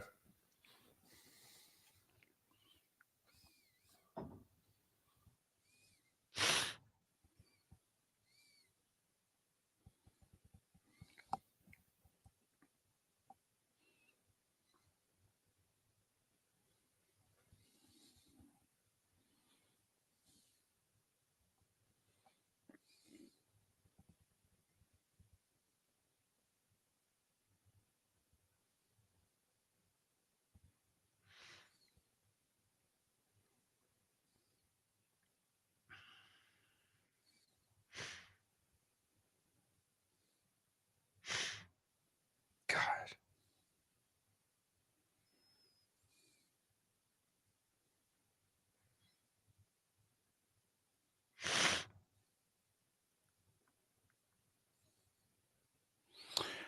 And I just had an idea because I think they're at the point in the condo repair where they've done all the walls, and I think they're putting the kitchen together, but they don't start before 8. Now, I don't have a desk or chair or anything in the condo, but I may just figure something out and do the show from the condo, even with the guys working around me. And because they'll be in other rooms. He's on Wi-Fi.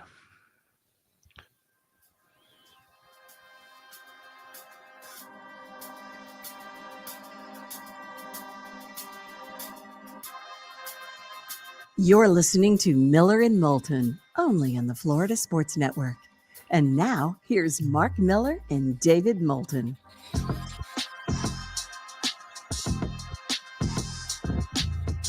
"22 minutes before the hour, Miller and Moulton, Florida Sports Network, floridasportsnetwork.com. Seth Everett, top of the hour. And Bud Elliott, 1 hour from now. And when you say Bud Elliott, you think college football. And Mark, let's talk some football here, college and pro. Do you find it interesting that a loss to Kentucky means more than a win over Tennessee? Because, man, oh man, it's as if that win over Tennessee never happened. Oh, is Gator Nation bent out of shape? Well, they were humiliated by Kentucky. Kentucky just flat out destroyed them from the word go. Uh-huh. They were killed at the line of scrimmage where they thought they were a decent football team, particularly on defense. Uh-huh. What'd that kid run for? 246 yards or whatever the hell it was? I thought it was like 2,146. I think he's still running. Wait, yep, another first down for Kentucky running the ball. So there are a couple. I mean, there was nothing to point at. There was not one positive from that game from Florida. No. Oh, no. You're right. Everything you've said is accurate. And then Napier got a little defiant in his presser, which I don't think helped matters. They didn't like the way he acted. I don't know how he was supposed to act differently. Well, I think he's upset that his fan base doesn't understand the truth. And he really hasn't told it to them because they clearly can't handle the truth. The truth is this program was in shambles, in disarray. The roster was a joke. I mean, remember when they lost that bowl game, Dan Mullen's last year? How many scholarship players did they have active for that game? Like 47? I mean, this roster's in shambles. And there's two ways to do it. Get 35 new guys immediately for the transfer portal, or, quote unquote, build a solid base and add as much as you can to it. It takes a little longer. Billy's trying to do it the normal way. And they're fed up. They're like, yeah, we're tired of this. You're paying for the sins of the past. I don't know what to tell you. I don't want to hear be patient. I mean, what do you do here if you're Billy Napier? I think you need to level. I actually think you need to walk to the podium and go, listen, this is the truth. Okay? Suck it up and deal with it. Or fire me tomorrow. By the way, you owe me $50 million. And I got 140 people on staff. Have you seen all the golf shirts that are on the sidelines? Trust me. So if you guys got $75 million and you want to start over tomorrow, be my guest. Otherwise, shut up. It's going to take a little while. I thought you guys were good fans and you pay attention. You understand how the real world works. It's the real world. Just be patient. Give me one more year. One more year. You think you can have that press conference? David, I would pay to be at that press conference. No, he can't. We both know that he can't, and it would be the most necessary press conference ever held for all fans. If a coach actually got up there and said something along those lines, it would be terrific for all fan bases. You know who said it and got away with it? Dion. Coach Prime walked into Colorado, told them all that everybody stunk and we've got to change it. And nobody else pulled that off. And you can do that when you're 1-11. And they agree with you. I find the Gator situation fascinating. And the other thing I don't understand why he doesn't do, I don't understand why he doesn't point to Tallahassee. Seriously. And just say, oh, I know you guys hate him. Okay. But listen up. Do you know what Mike Norville was at this time last year? He's coming off a 3-6 pandemic season, a 5-7 first full season, if you will. And at this time last year, he was 4-3 in the middle of a 3-game losing streak. How have things worked out since? It takes time. It does. It takes time. You got to give me some time. Can't go get your doors blown off against South Carolina, though, David. Well, no, you have to win. No, I actually do think you need to somehow, some way, you just get out of there with a 1-point win. Get to the cocktail party with only 2 in the right-hand column.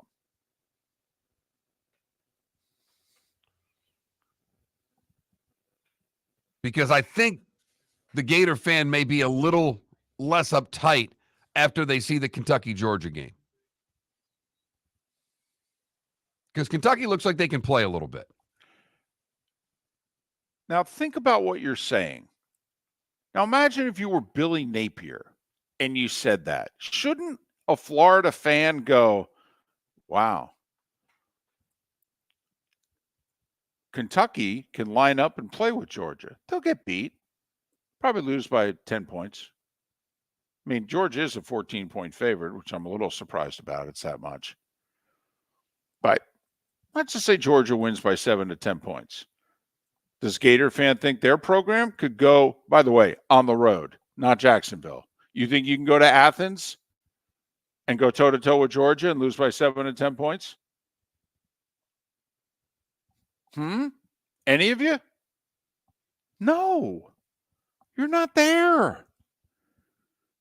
You're not there yet.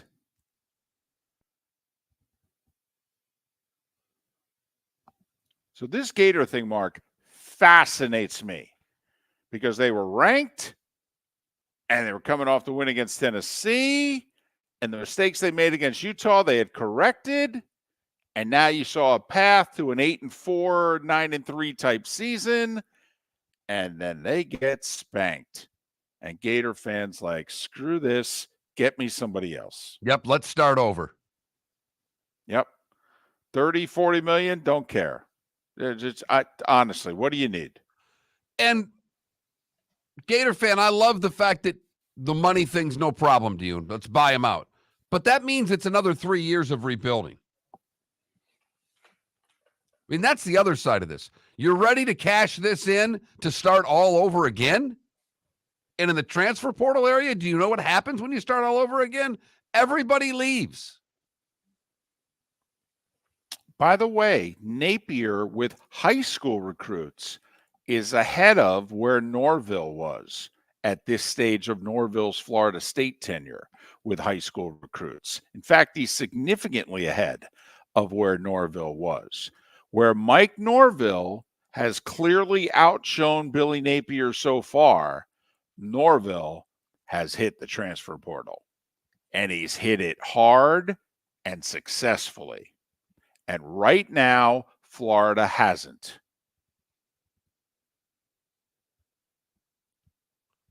And I think Gator fan wants to see them get in the portal this offseason. And if you're making the comparison with Florida State, what are they going to have to do to catch where they are? Next year is going to have to be a big year, and it's not just off the high school kids, David. Agreed. But remember, Norville, this is year 4 for Mike Norville. When did the tide turn? In year 3. And the transfer portal where he really started to make inroads was in between years 2 and 3. Napier hasn't even gotten there yet.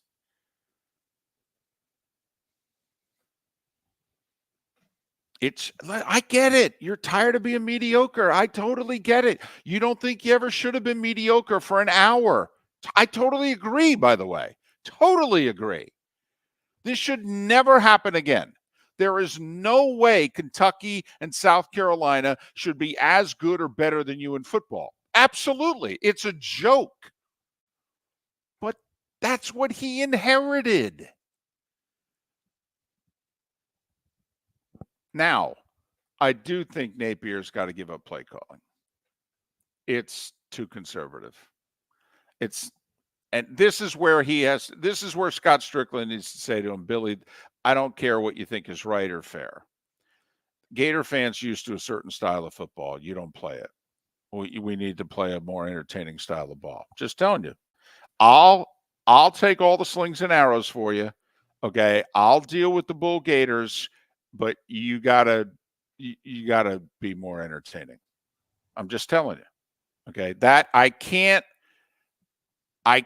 otherwise you got to win 10 or more games every year. And you got to start doing it like next year. And I've scheduled 11 Power 5 teams on your schedule next year, by the way. So you're not going to win 10 or more games next year probably either. Yeah, we've pointed that out dozens of times. That Strickland has done Napier no favors with this schedule. Oh, my goodness. 8 SEC games, Florida State, Miami, and UCF. That's Florida's schedule next year. So how many must-win games is that on your schedule? I mean, think about that. Right. The 3 non-con games are must-wins. You can't lose in state. You got to beat Georgia, got to beat Tennessee, and you're supposed to win the rest of your games. That's a hell of a tough schedule right there. So, I mean, I'm not saying Napier's perfect. I don't even know if it's going to work. But to pull the plug on it, not even a year and a half in, to me is, quite frankly, that's what losing, whether it's pro or college sports, that's what losing organizations do. They do. That's very New York Knicks. I was going to say Chicago Bears. Yeah, that's what they do. I mean, Napier, by all accounts, we're going to have Bud Elliott on in less than an hour. By all accounts, he has a top 10 recruiting class coming in next year. And some have it in the top 5. But again, that'll do nothing for next year's wins. No, unfortunately. Maybe one guy sees the field. where he's not going to have the year 3 that Norville had. Remember, at this point last year, Florida State people wanted Mike gone too. They did. 3-6, 5-7. They lost 3 in a row in October last year. I mean, people were like, this ain't working. Yeah, they haven't lost since. Now, he hit the portal. He had an extra year. He hit the portal better than Florida has. And what did he have? He had a quarterback. That's Napier's got to find himself a quarterback, David. Yeah. So, A, Mike's ahead of him, and B, Mike got himself a quarterback. And Graham Mertz ain't the answer. He's the placeholder, but he ain't the answer. But they don't have the answer either. No. Now, I'm not up on Florida's recruiting to know, is one of those 4 or 5 stars a quarterback? Remember the whole Rashada thing? And that's why people were excited. It's like, good, get a young quarterback in here. It can be our guy for 3 years. We'll debate how good he is later. Just get him on campus. So they got to get their hands on a quarterback. Well, it's not like guys don't transfer. I mean, I will say the one area, and I don't want to come off as a Napier cheerleader, but the one area that I didn't understand, there were a lot of quarterbacks in the transfer portal last year, and the best they could do was Graham Mertz. That did concern me. That does concern me.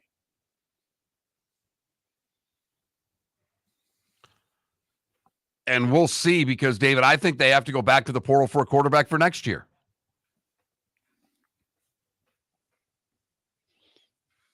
And that's a dangerous way to live. Mm-hmm. It is. It is. But, you get the right guy. Short term. I don't know. Cam Newton's 1 year at Auburn was pretty good. You knew I'd go there. It was too good. And too easy. Yep. And, right. Hey, it would be great if Florida could find half of that in the transfer portal. And yeah, they're bringing in a quarterback, but I don't expect a freshman to come out and play. If he did, it would be unbelievably rare. Gator fans are telling us DJ Lagaway's the guy. 5-star high school senior quarterback. Great. Okay. Then, by the way, isn't that more reason for all of this Napier noise to stop? I mean, what do you think the first thing now Lagaway is going to do if you get rid of Napier? Going somewhere else. Right. So take a deep breath. Just, it will be okay. Seth Everett. Somebody who takes a deep breath and is very patient and calm. He's next.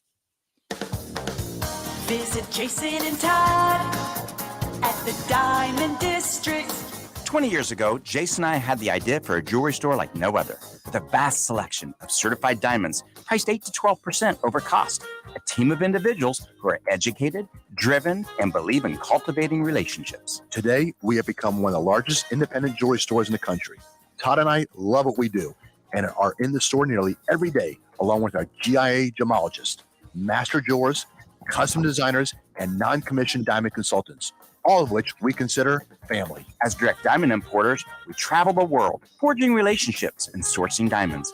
What we love most about our business is that we can call Southwest Florida our home. If selection, value, and comfort are important to you, give the Diamond District an opportunity. You won't find a better diamond buying experience. Todd and I look forward to shaking your hand and welcoming you to our Diamond District family. At the Diamond District. Yeah. Hi. Excuse me. Hey, the line starts back here. Ma'am, if your party's not here, you're going to have to go around again. If you had the opportunity to avoid all this, wouldn't you? Salt Live is the official transportation provider of the Miller and Moulton Morning Show, making your trip to and from the airport seamless and stress-free. Salt Live is supported with the help of local partners like the Bayfront Inn.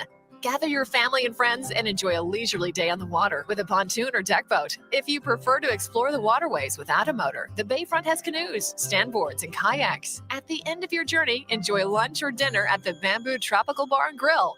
The Bayfront Inn, something for everyone on 5th Avenue in downtown Naples. BayfrontInNaples.com. When you need a ride, book with Salt Life Transportation, 308-8686, or book on saltlifetransportation.com. The law firm of Michael F. Hornung specializes in criminal defense, DUI, personal injury, nursing home claims, and auto accidents. I'm a former prosecutor with over 34 years of experience. The information I know is information you need to know. If you've been arrested for a DUI, time is of the essence to maintain your driving privileges. Call the law firm of Michael F. Hornung for a free consultation. At the law firm of Michael F. Hornung, we are committed to excellence in your representation. Being a local attorney with local knowledge is clutch to the success of your case. For over 30 years, we have successfully represented the citizens of Southwest Florida. For a free consultation, call 239-437-0095. That's 239-437-0095. Our offices are conveniently located in Fort Myers. Visit online at mfh-law.com. You are listening to Miller and Moulton on the Florida Sports Network.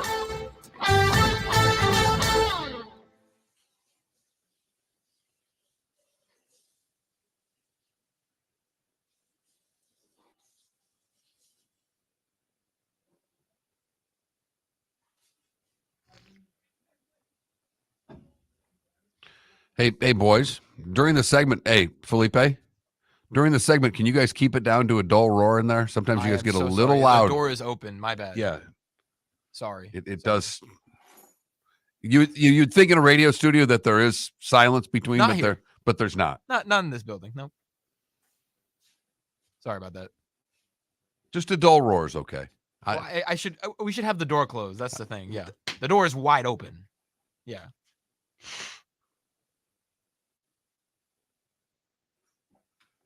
I like how you describe a dull roar. Nice.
Either that or I'm going to have Trent run the board and send you to get empanadas if it keeps up that loud. Hey. You know me. I mean, good luck, Trent.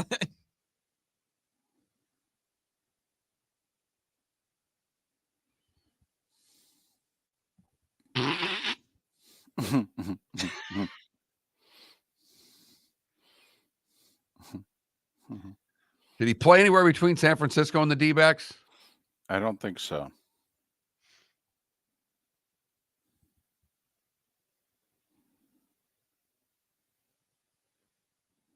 No.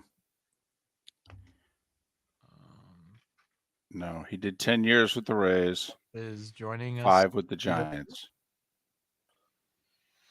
Hi, Seth. Hi. Sorry about that. Why? Minute to spare. I'm late. I had a minute. Okay, good. You're usually here a little earlier. I'm like, hey, He texted. I know. I texted it because my dog was being difficult. Wouldn't come back. I was pulling and pulling and pulling and pulling. He finally got back. And then I looked at the watch and I went, oh, crap. I got to run. So I ran. What is his name? His name is Oso. I like that name. I'm sorry, what? Oso, O-S-O. It means bear in Spanish. He's Havanese, and my father's from Cuba. So he looks like a little panda bear, and so his name is Oso. I like that. We were thinking about bear. We were thinking about panda.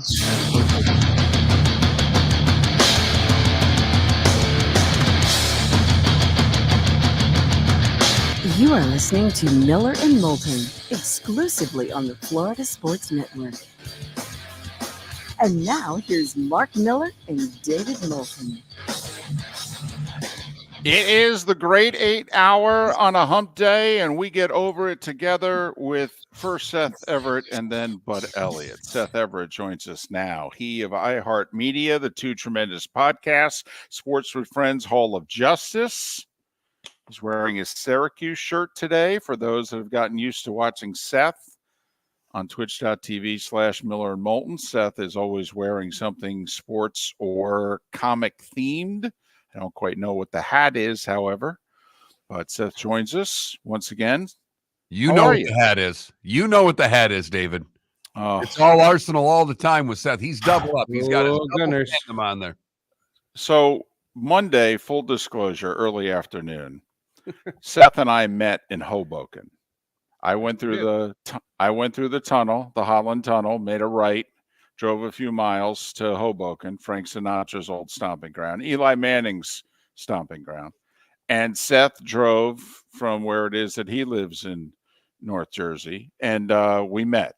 A nice little Cuban. Mark, you would have been impressed. Okay, we've a local restaurant. Okay, Cuban. Okay, sat outside. Okay, in amongst the peeps. Okay, it was somebody was walking down the street. Seth knew him, yelled out to him. He came over and talked. Seth was so excited. He looked at me like a 14-year-old. I know someone in Hoboken, because that was his old stomping grounds, and he still wants to live there. 20 years ago. Right. But Mark, I got there first, and I'm waiting, and all of a sudden I look to my right, and it was like a scene out of an opening scene of a sitcom, and they're like filming the opening. And here comes Seth, bum diddy bum diddy bum diddy bum down the street. And Seth, what jersey are you wearing? I was wearing an Arsenal road jersey. Yeah. Mm-hmm. And he goes, "How old are you?" And David, no, I thought, because we've made this little joke on the show that I always wear some weird, quirky shirt. So if I'm going to meet him for lunch, see, most of the time when I meet David, it's in a business setting. It's at a game or a stadium. I don't dress inappropriately there. But I said, oh, we're going to lunch. What could I wear? And I wasn't going to wear a superhero shirt. So I was like, I got to pick a sport. But if I do a Devils thing, then it's too obvious. I put a lot of thought into the outfit. So 49-year-old Seth Everett, and Mark, our rule about jersey wearing, once you get over 25, we think it's ridiculous. So Seth's nearly twice the ridiculous, right? There he comes down the street. Okay. And not only that, Mark, Seth is filling the jersey out. Okay. Okay. Seth's probably added about 7-8 pounds from the time he's purchased the jersey, if you can get the visual. Okay, so no. You just listen what he said. No. Did he just say fat guy in a little jersey? Is that what I just heard? Not what I'm saying. But what I'm saying is the story was the crescendo of the story was right then and there. I had the jersey. Now let's move on. Okay, but we all have, you buy a jersey, a shirt, anything of a shirt, and you've got 10 to 15 pounds to play with. And I'm just saying Seth is playing with it. Okay, that's all. Okay. And so he's, walking down the street, bum diddy bum diddy bum diddy bum. And I'm like, look at him in his European soccer jersey. And we're going to sit on the streets of Hoboken and have Cuban fare. Those uniforms do fit tight, I will say. Now this is the topic. Felipe was trying to help Seth there, and this Seth week got on more Sports with aggravated. Friends.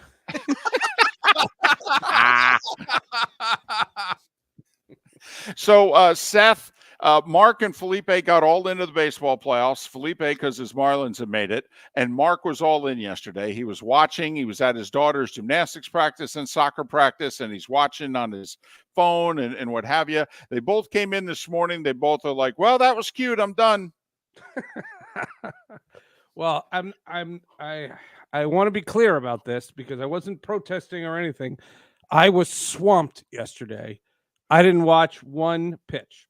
I didn't see it. I saw on Twitter that the Rays wore Devil Ray uniforms.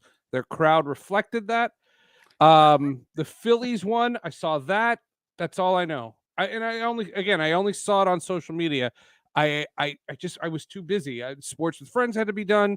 I had iHeart work to do. I had other things to do. I never put it on. Oh, and Arsenal played at 3:00. And see, there you go. Oh, so regular season. You watched regular season. Nope, Champions League. Champions League. They were in France. They were playing Lens. Okay, so you watched an exhibition soccer game instead of exhibition. It's not exhibition. It's a real game. Counts. My favorite player got hurt. But I didn't watch a lick of baseball. By the way, do you know why they wore their white Devil Rays uniforms? No, I just saw it on Twitter. Okay. I thought Well, people liked it. People liked it, and then all I saw were the panoramics of the crowd. Right. The reason they wore the jerseys, I believe, is the Rays have worn 4 different jerseys at home this year. Far and away, their best winning percentage was when they wore the white Devil Rays uniforms. I was stunned for the first game of the playoffs that they're wearing Devil Rays and the Twins are wearing the Twin City jerseys. This is the playoffs, and we're wearing alternate jerseys. I don't understand. Alternate jerseys for playoff games. Like, come on, this is not a random Tuesday in July. This is the playoffs. I thought it was a ridiculous look for both teams for what it's worth. I tend to agree with you. I always think that in the postseason, it's not the time for throwbacks or alternate jerseys or city uniforms or any of that stuff. Like, just wear your uniforms. Home white, road gray. That's it. And I don't know. It just to me, it just makes it's cartoony of the sport. Okay, now, as a superstitious sports fan, I would have voted against wearing the Devil Rays uniform, but there's a part of me that understands it because I believe in the sports gods and the superstitions. I get that. But right. in all honesty, guys, how about this? The Twins hadn't won a playoff game in almost 19 years. They had lost 18 consecutive playoff games. If I was the Twins, I would have come up with a different uniform too. I would have worn, honestly, like the St. Paul Saints uniform if it could get us a win. So I'm okay with what the Twins did. I mean, I think I attended the Twins' last playoff victory. I was at the Twins' last playoff victory. The last time they won in 2004, they won a playoff game. Santana against the Yankees, right? Yeah, it was against the. I was there. Daryl and I did our show from there. Yeah, that's 20 years ago. Yeah, it's 19 years ago tomorrow. 19 years ago tomorrow. Until yesterday was the last win for the Twins in the playoffs, and they've been like 8 times. Yeah, 18 consecutive games they had lost. No, it's a big monkey off their back. Now, hopefully, they can win. Right. Is Rocco Baldelli still their manager? He's to me, he's still a prospect. That's an old joke. I told him that joke when he got the managing job. And the answer is yes, by the way. Yeah, I know. Yeah, he just had twins. Actually, his wife did. Okay, he gets to claim them. Two quick baseball things that I thought was pretty wild and sad. One of them is really sad. Tim Wakefield passed away. What an amazing human being. What a great guy. And I covered him for years. I talked to Derek Lowe this week. We were talking about just how he was the glue in that team. And he had the gumption, the spine to throw a knuckleball in a playoff game. That's crazy. Because those things dance on you and you never know if you're going to control it. And he had the confidence to do it. What an amazing human being Tim Wakefield was. did a lot of charity work. Yeah. Was kind of the glue to the Red Sox charitable part of their organization as well. And also one of the 3 best pitchers in Red Sox history. Yeah. Yeah. No, there's no question. The other line I thought was great was Buck Showalter when he was asked, did you resign? He goes, my players know I would never resign or quit on a team. You have to push me out of the building. Good for you, Buck. Well, I took a shot at Seth in the jersey. He's got to take a shot at the Mets. Any chance No. I'm a Buck Showalter guy. I am too. Fan of his. Massive fan of his. He is a savant. If you have 60 seconds, I hosted Baseball Tonight with him, and we did a pre-show and a post-show.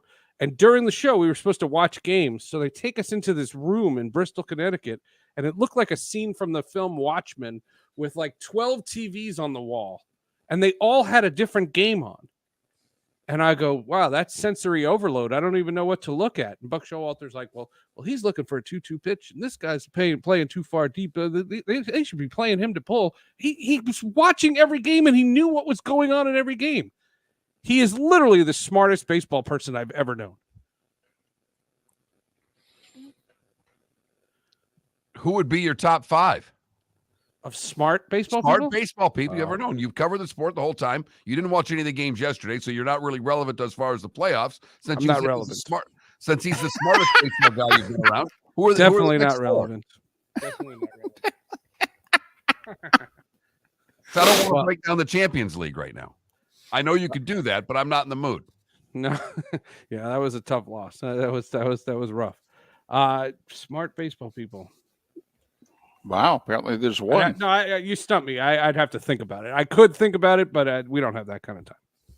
Okay. You got There'll be a text this afternoon because now this is going to bother me. Okay.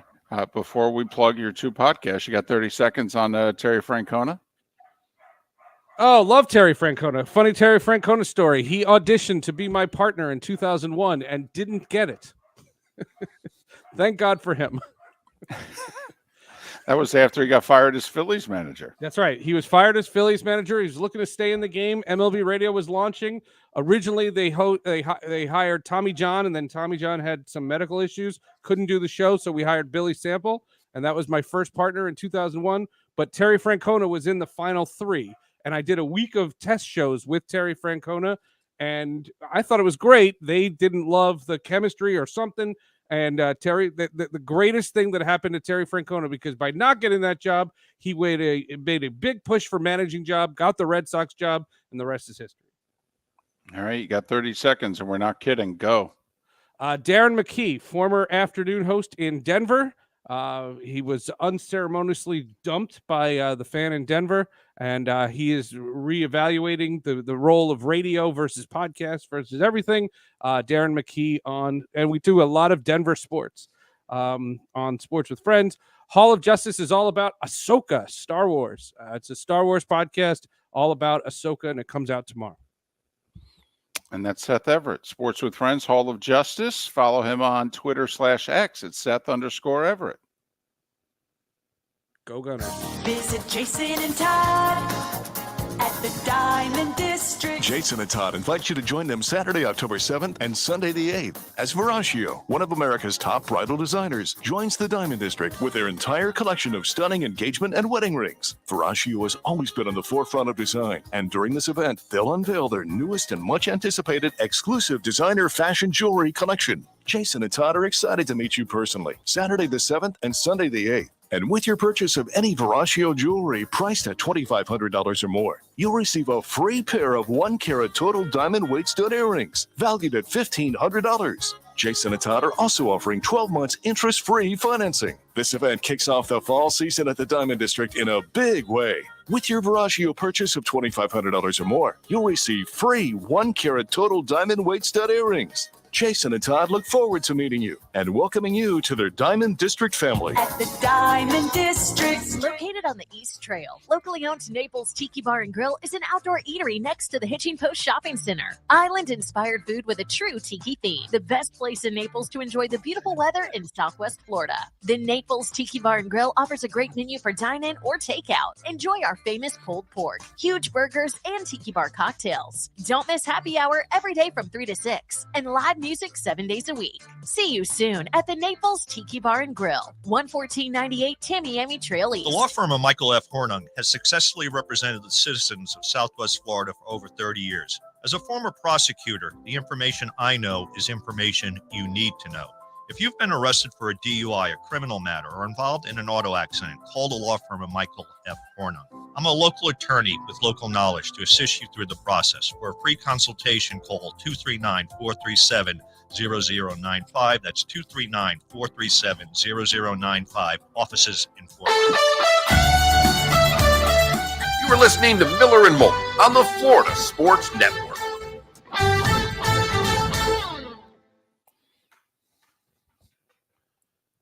I will say a baseball game at kids' practice is the perfect sport to watch. I was able to watch the baseball, look up, notice the daughter saw me watching her. And that's really all that matters. Right. Do you any gestures, or do you just smile and nod?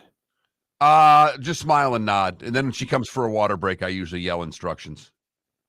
Point your toes. You're not holding your pike long enough. I mean, I'm right. What's really bad now is that I've been at this gymnastics long enough that when she's screwing up, I notice what's wrong. When I talk to the coach after and she's like, she was doing, I'm like, yeah, she was Well, also, let's face it. Oh. You have hundreds of hours of tutorial at home. Hundreds. If we lived within an hour of Gainesville, she'd be a season ticket holder for women's gymnastics.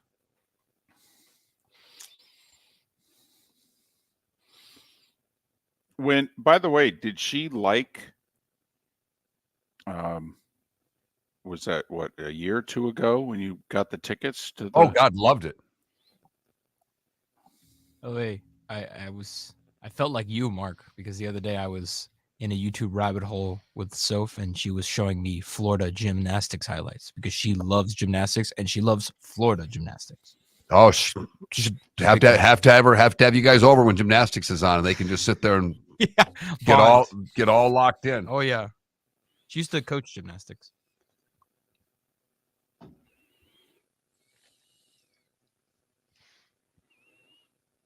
So when did she quit being a gymnast? When she went to college. Gotcha. Yeah. It takes a lot. Oh my! Just more than any.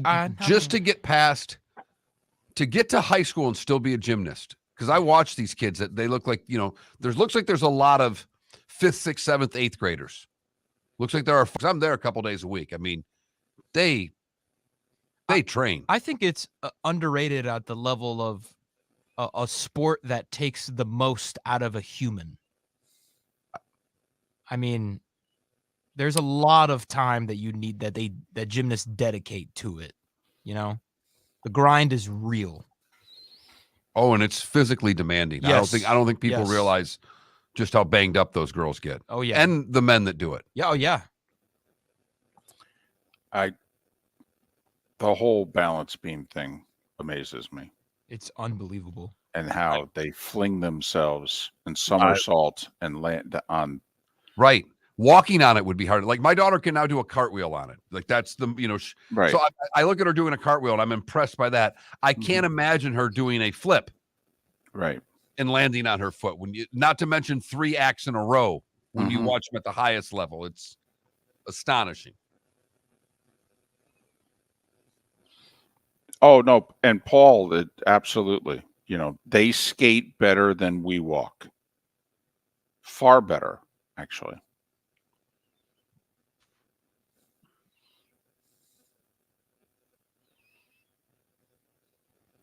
The Cole Kmet fantasy pickup day of game. And drops Smythe from the Dolphins facing the Bills. And he catches the first 2 balls for the Dolphins. I'm going, Did I make the right choice here? You made the right choice. Don't worry. Although Roto told me to draft Cole Kmet last year, and he didn't catch a pass until week 3. So that was rough. Yeah, but Roto was right. That's a Bears problem. Yeah.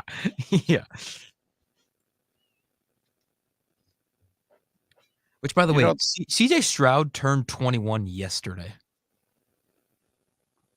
Because I'm just thinking Ohio State quarterbacks here. If not Justin Fields, I think he could be the one to break the Ohio State quarterback curse. They just lost the starting game against Georgia. Yeah. And I was a Bryce Young guy the whole time, and that semifinal happened. And Mark comes in, the next show and says to me, "You sure?" Because CJ Stroud looked like a dude. He has yet to throw an interception. Listen, I'm just impressed Houston's played the way they've played without basically both their offensive tackles for the season. They just lost a starting guard. You're listening to Miller and Moulton, only on the Florida Sports Network. And now, here's Mark Miller and David Moulton. 21 minutes past the hour. Bud Elliott will join us to talk plenty of college football coming up in a little more than 15 minutes' time. We do have a poll question. The shape-up continues, ladies and gentlemen. We are not slacking off. Some questions are better than others. You can't have Taylor Swift in a question every day. You just can't. Okay, so, I understand the vote totals will be down today, but that's all right. Which baseball team that lost yesterday, best chance to come back and win 2 in a row and win their playoff series? Between the Rays, the Marlins, the Brewers, and the Blue Jays. Tight vote between the Rays and the Brewers. And the Marlins getting the fewest votes. So go to that Mark Miller, the David Moulton, Florida Sports Network, floridasportsnetwork.com, and vote. Well, I think if you listened to our show yesterday, between you and I and David Sampson, we're also big on the Marlins winning yesterday. And the matchup being set for them to win yesterday, that I can understand where people not voting the Miami Marlins winning that series. Well, I thought it was their best chance. Okay. I mean, I'm a Zach Wheeler guy, but I did think that was their best chance. So, we'll see. Listen, it's playoff baseball. I mean, and Mark, hockey fan, how dramatic. All of a sudden you lose game 1, and especially if you get beat like 4-1, it's like, oh, man. I don't know. And then you come back and you win 3-2 in game 2, and you're like, there you go. There you go. Yup. I have to admit, and I know we have to protect the players more than ever before, but it is a tough watch sometimes in baseball when a player makes not a routine play, but the pitcher for the Rangers yesterday made a really nice play. Montgomery. On a bunt. Mm-hmm. Diving play, fields the ball, pops right back up, looking to make a play in the infield. And then there was a 10-minute delay to make sure he was okay to pitch again. No, I'm not kidding. He was allowed to throw 2 practice pitches after making a play in the infield. And part of me is watching that going, what in the hell am I watching? That's the guy that watches football on Sunday in the hockey playoffs, and I'm watching this baseball player who made I do not want to discount the diving play that he made. It was a really good play. But it wasn't that type of play in which I need the trainer to come out to check and make sure the pitcher's okay. Right. I think we've gotten a little soft, David. That's all I'm saying. So what happens when you start paying them the money you're paying them, they get very... Are you okay? Yeah, it's a fingernail. Well, let me take a look at it. Get out of here. Well, did you see Jamal Adams freak out on the team doc who ruled him out with a concussion? Now, I got to admit, Jamal, that to help you off the field, and you were staggering on the sidelines. I mean, I'm not so sure the docs had a line here, but they didn't even take Jamal in, and the doc said, oh, no, he's done. And Jamal freaked out on him on the sidelines. It's like, I've been out for over a year. I'm like Aaron Rodgers. I played 9 plays. That's it. Yeah, I don't know what to tell you, Jamal. Can I show you the video of you walking off the field where you didn't know what day it was? Exactly. I will give John Madden a lot of credit. In very early 80s, John Madden said out loud, he's like, I've never understood. Guy gets his, quote, bell rung, okay, and he goes to the sidelines. We put him back in the game, okay? And in fact, why do we play him the next week? Okay, do you know what it takes to get your bell rung? I mean, Madden said this 40 years ago, right on TV. Madden then also questioned boxing. Okay, and I think right around that time, boxing was trying to get a little safer, early 80s, because that's when the Ray Mancini Dooku Kim fight happened. And then the rule, I think, became, Mark, if you got knocked out, you couldn't fight for a month. Okay, and Madden then started to say, well, why do we put our guys right back in? They won't let them fight for a month. I mean, he said this right on the air, long before CTE and concussions and, the whole deal. So. But again, I'm not advocating players who are concussed to come back in the game. I know I'm that. talking about a player who made a diving play. Right. And the only thing that I thought he may have hurt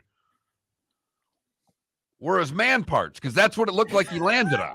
Oh, so you think maybe they were just like giving him some time to catch his breath, maybe? And he looked fine. Okay. But I mean, I watched the replay. I'm like going, what is it that he hurt there? Right. I mean, you could understand if maybe it was a grass dirt field and he needed time to dust himself off or what have you, but that's not the case at the Trop either. So, but that's our poll question. Which team's got the best shot to win their series after losing game 1 yesterday? Go to that Mark Miller, the David Moulton, or FL Sports Network on X or FloridaSportsNetwork.com. By the way, we did a segment last hour about the disconnect between Billy Napier and what he's trying to do and his fan base. Does the same argument, can you make that about a pro team? Like, Bears fans they're done with Matt Eberflus. I mean, they're done. I mean, they've lost 14 in a row. They're done. They're like, well, this guy can't coach. He's an idiot. John McKay lost his first 26 games with Tampa Bay Bucks. He's beloved. But Bears fans are like, well, Eberflus is an idiot. We need a new coach. I don't know. How good do you think the players are? I mean, honestly, does anybody think does anybody think when the Bears line up on the field that they're the better team? That's a very simple question. Who do the Bears line up on the field against in which you go, oh, Chicago's got more talent? Arizona. Okay. Maybe. All right. Who else? We'll find out tomorrow night. Well, listen, the Commanders nearly beat the Eagles. But I mean, that's kind of what I'm getting at here. Like, I have no idea if Matt Eberflus can coach or not, but do we really think the coaching is the problem? Yeah, I'm sure he thinks he's doing wrong, and maybe should do differently with Fields and what have you. And the whole, Chase Claypool thing is fascinating. Telling a player to not even come to the game, stay home. I mean, that's interesting. But I mean, don't we think the problem there is way beyond coaching? They gave up a second rounder for him, by the way, which turned out to be the first pick of the second round too. Yeah. He's yet to experience a win with the Bears, right? Didn't they make that deal? They beat the Patriots the 7th game of last year, just before Thanksgiving. I thought it was the Thursday night. No, it was a Monday night. I'm sorry. We did the game. It was a Monday night, and I thought the trade deadline was the next day.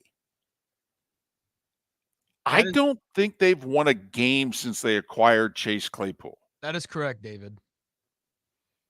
Think about that. And he left the Steelers.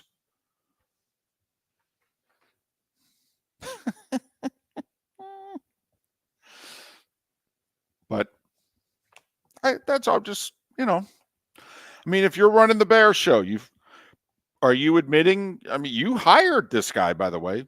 I mean, that's your first move, Mark. If I'm making you the GM of the Bears, the very first thing you did was hire Matt Eberflus. No, I kind of look at, you're talking about the Bears. I look at the Bucs, and I don't think the rosters are that different. I don't think the Bucs have a very good roster. They had to go get young. I mean, the Bucs roster is a little better, but they've won 3 games. And the Bears couldn't get the horse into the barn after what type of lead did they just have against Denver? What was it? 21, I believe. Yeah. Okay. So I will say you made a very compelling case there. Maybe we move on. Okay. I'm with you. And when you think about it, when the Bucs and the Bears played week 2, what was Tampa Bay at home? Like a 2.5, 3-point favorite? And pretty much week 2, what are you doing? You're judging rosters. Miller and Moulton. We'll switch from Sundays to Saturdays. Bud Elliott, 24/7, will join us next, right here on the Florida Sports Network. Hello, friends and family of Southwest Florida. Are you looking to tap into the electric vehicle market? Well, look no further, because we here at Southwest Florida Golf Carts have just what you need. E-bikes, golf carts, LSVs, scooters, and more. Come down and talk with one of our experienced sales reps, have a soda and a smile, and you could be cruising the streets in your new EV today. Stop by the store or visit our website at flgolfcarts.com and enter for a chance to win $100 off your next purchase by answering John's monthly sports question. Located on the East Trail, locally owned Naples Tiki Bar and Grill is an outdoor eatery next to the Hitching Post Shopping Center. Island-inspired food with a true tiki theme. The best place in Naples to enjoy the beautiful weather in Southwest Florida. The Naples Tiki Bar and Grill offers a great menu for dine-in or takeout. Enjoy our famous pulled pork, huge burgers, and tiki bar cocktails. Don't miss happy hour every day from 3 to 6 and live music 7 days a week. See you soon at the Naples Tiki Bar and Grill, 11498 Tamiami Trail East. The law firm of Michael F. Hornung has successfully represented the citizens of Southwest Florida for over 30 years. As a former prosecutor, the information I know is information you need to know.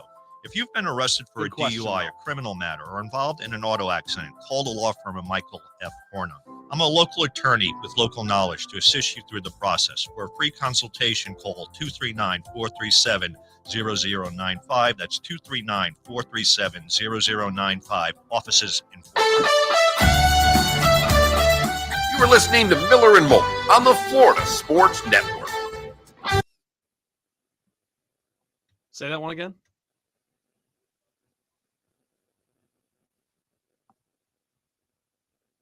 Yes.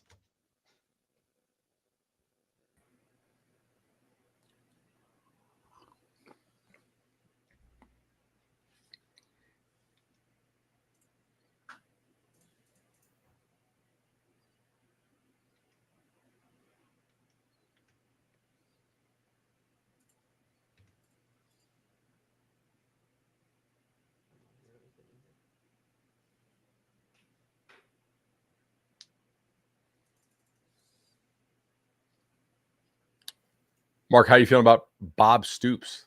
Or Urban Meyer to Michigan State?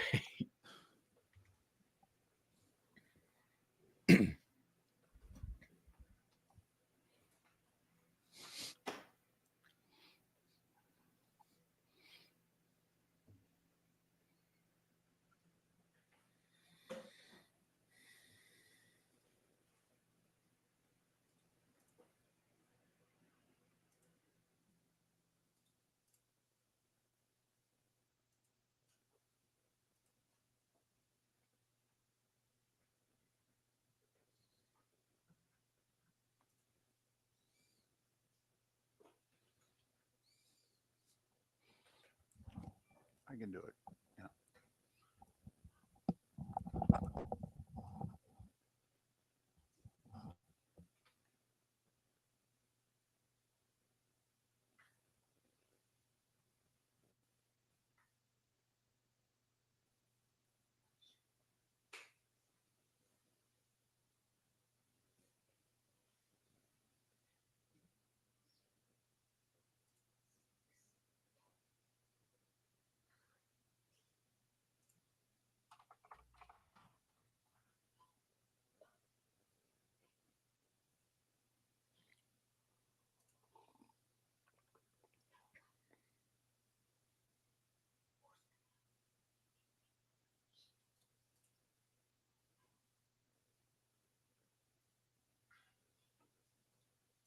then I'll tell him no.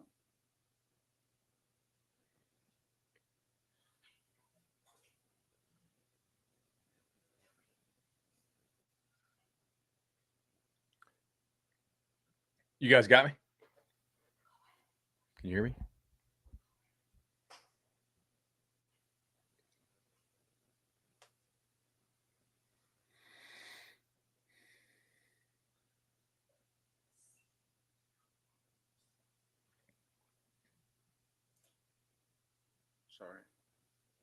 Sorry.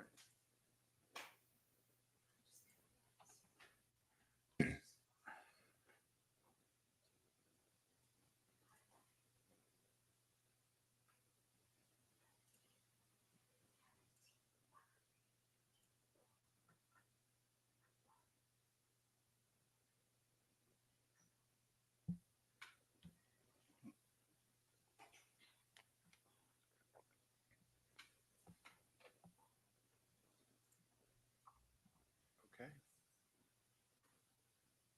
It's mine too. Okay. Okay.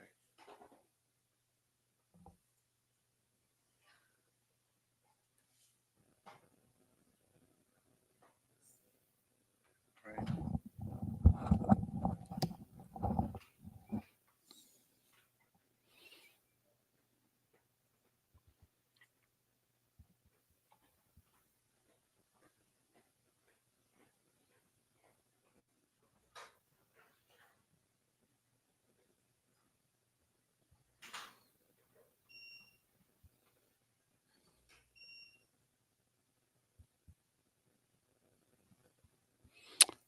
How's it going? Doing well, guys. What y'all up to? Unfortunately, working a lot. Not a lot of fun. There we go. Hi, bud. You guys got me? Yeah. Yeah. Sorry, we're breaking in a new producer, so we're 10-4. I want to know about this Urban Meyer stuff. There's nothing to it. I know. That's laughable.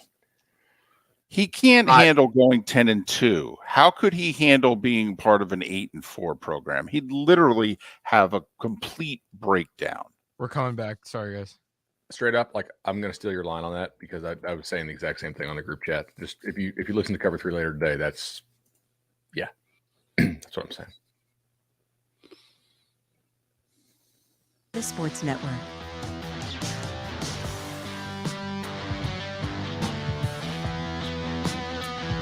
As we approach 22 minutes before the hour, it's that day and time for Bud Elliott.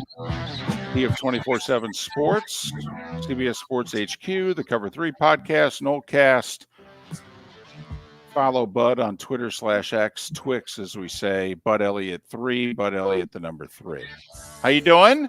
Guys, doing well. Just grinding out. We got 48 straight days of football. A lot of it college. That's pretty awesome. We've been talking a lot of Gators today, Bud, because they were just whooped by Kentucky. And now that game has completely gotten the fan base to forget about the Tennessee game and that win. And now they want Napier's head. But just when you look at what happened to Florida, where do you think they are in this whole process? So they are pretty similar to the team that I thought they were. I mean, I came on this show and said I thought 5.5 as a win total was kind of ridiculous, right? That is pricing this as like the worst Florida team we've ever seen preseason. And unless they got a bunch of injuries, I didn't think that was going to happen. I thought they were more of like a 6 or 7 win team, which they're still on pace to be. Everybody was down after the Utah loss to Utah's backup quarterback, and they had all these procedural penalties, and they didn't look well coached. Then Tennessee rolls in there, backup center, backup right tackle. Florida has some really good D linemen. They completely whipped the backup offensive lineman for Tennessee and took over that football game. And then they go on the road against a Kentucky team that hadn't had to show anything to anybody yet because they had played like Akron, Indiana, Ball State, and an FCS school. Kentucky breaks out some new stuff on them. They swing for the fences early. They hit, and they get up early. And Florida is a team that where they are in their rebuilding cycle, they're like kind of for this year trying to be like old school Wisconsin, basically. They are a team that can get game scripted out of games. And by that, I mean like they cannot really come from behind because the passing game is very much predicated on teams respecting the run game. If they get behind, they're really not going to be able to come back well. So I don't know. Like, I didn't downgrade Florida in my power ratings all that much, but I had them as a 6 or 7 win team in the preseason, which I still think they'll be. I have never really thought that Billy Napier was much of a value add as a play caller, right? I'm like, if I'm an opposing coach, I don't think Billy Napier scares me on game day. I think I'm worried about him on the recruiting trail because he obviously has a big staff and they work really hard in recruiting. But I don't know. Like, I think this offseason, maybe he has some tough questions about, like, should you be the play caller? Well, and I think maybe they should reconsider that during the season, actually, because I agree with you. But so is that your message to Gator fans when they reach out to you? Kind of like, listen, he's doing a lot of good things here. Your situation is worse than you're willing to admit. He needs to be replaced as play caller, but otherwise back off, because it seems, Bud, as if Napier's about a day away from being Jim McElwain, where he's about to lose it with his fan base. And McElwain lost it after going to Atlanta twice, which showed he was completely in over his head. But Napier seems, Bud, like he's at the point where he's about ready to snap at Gator Nation and go, guys, this was a train wreck. You don't know what you're talking about. Shut up. I think Napier has to be kind of careful there. Like, his approach with the media works if you win, but it doesn't work if you lose. And like, he was just a jerk in that press conference the other day, right? Like, that was, of course, you're going to get more questions about breakdowns after you lose. You're not going to get a lot of questions about breakdowns after you beat Charlotte or after you beat Tennessee. It would be kind of weird to get those. But if you lead the nation in special teams penalties, win probability lost, guess what? You're going to get some questions about that. So, yeah, I thought he could have handled that press conference a little bit better. I definitely don't think his job is in jeopardy this year. With Florida, I mean, you'd have to get a new AD. I don't think there's any way that Scott Strickland is able to make 3 fires and 3 hires at Florida. Also, the schedule next year is completely brutal. I don't know a lot of coaches that want to sign up for that year one because it's just going to paint you in a bad light. Do I think Florida has a new coach in 2025? Yeah, probably, just based on how this is going. But maybe not. Like, they got this kid named DJ Lagway, one of the absolute best quarterback recruits in the country. He is killing it this year in Texas. He really likes Billy Napier and what Florida's doing on offense. So maybe that's enough. Like, they are recruiting well. If they can get through this, we have seen programs have turnarounds. What do you make of Georgia right now? I mean, they played Auburn. They didn't look good at all against an Auburn offense that had done nothing really this year to speak of. What do you make of the Dogs? They're not as good on the lines of scrimmage as they were last year. The run game is less diverse and less effective. But last year, they could pretty seamlessly go from man blocking to zone blocking. They could run a lot of different stuff. They could put a lot of tags on it. Clearly, the guys they have in there are not able to handle that quite yet. Or maybe it's a Bobo thing. Obviously, Todd Monken was a really pretty special OC for how much he was able to condense down and get these guys to learn in a given week. But I do see some encouraging signs. Carson Beck, I thought, played extremely well against Auburn. I mean, he really had like one bad throw. He found the open guy. I thought he made a couple big-time throws. He went through the progressions well. Georgia in the back end still seems really good. They don't have that total game wrecker on the inside of the defensive line this year. Like, they got some good edge guys. And it's credit to Hugh Freeze. Like, they did some interesting run stuff. Mark, you're a Michigan State fan. Did you know Peyton Thorne could run like that? Because I did not. No, didn't see that last year, Bud. Didn't see that at all. So Georgia's still the best team in the SEC for my money.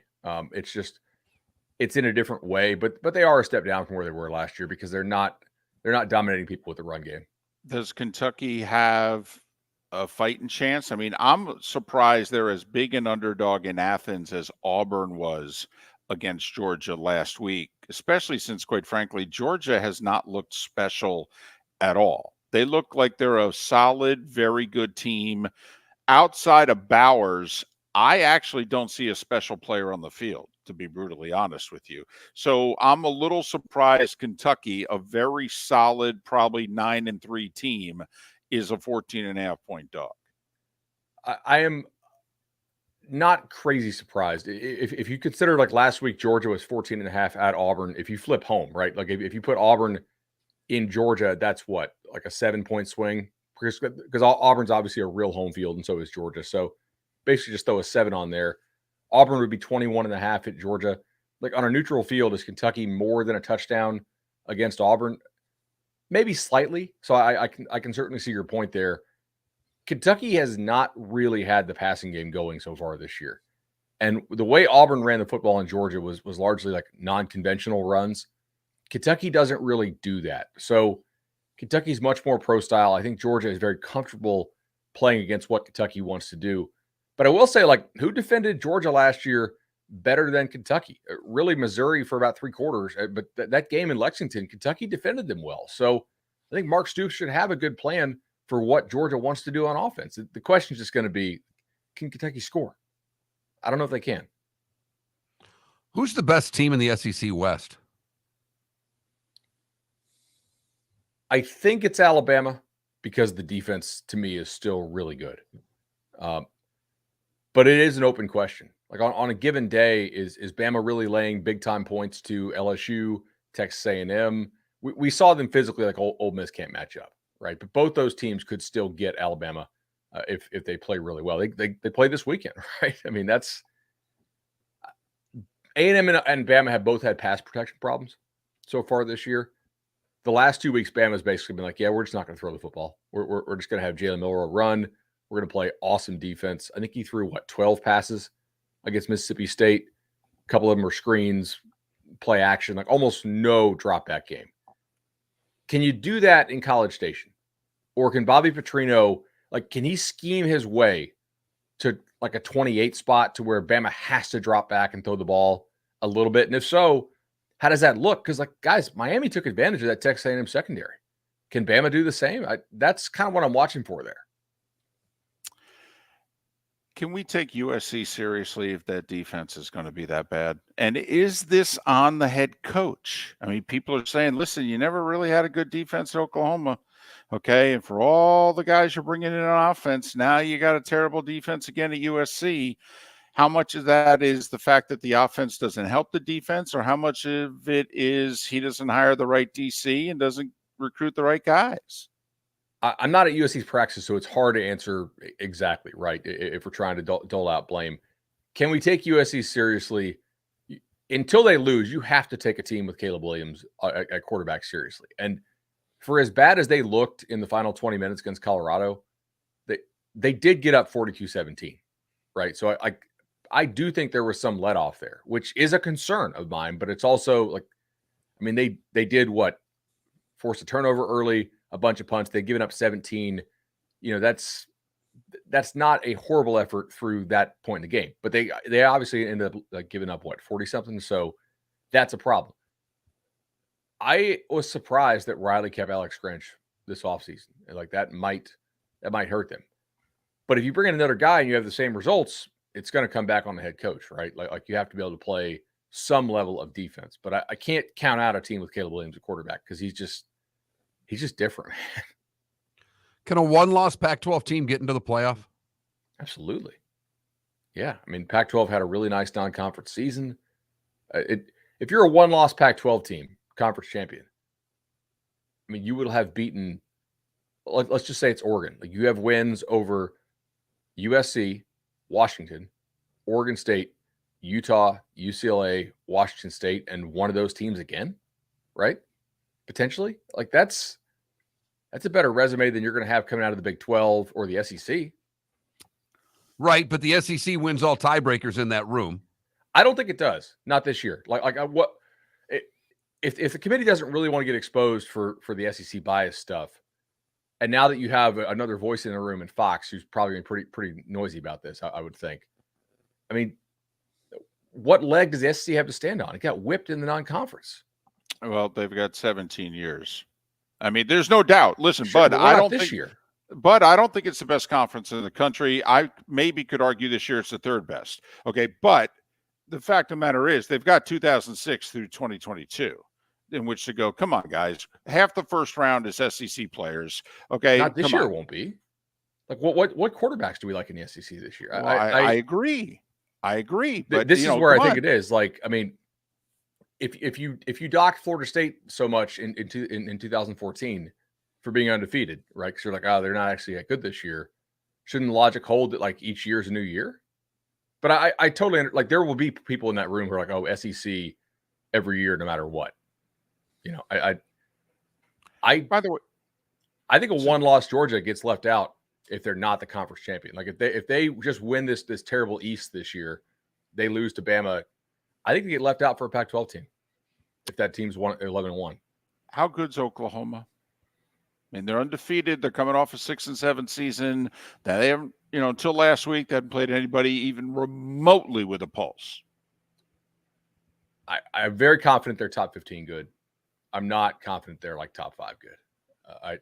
There's a lot of stuff that I think you could exploit with them that the teams they've played so far just don't have the actual ability to exploit.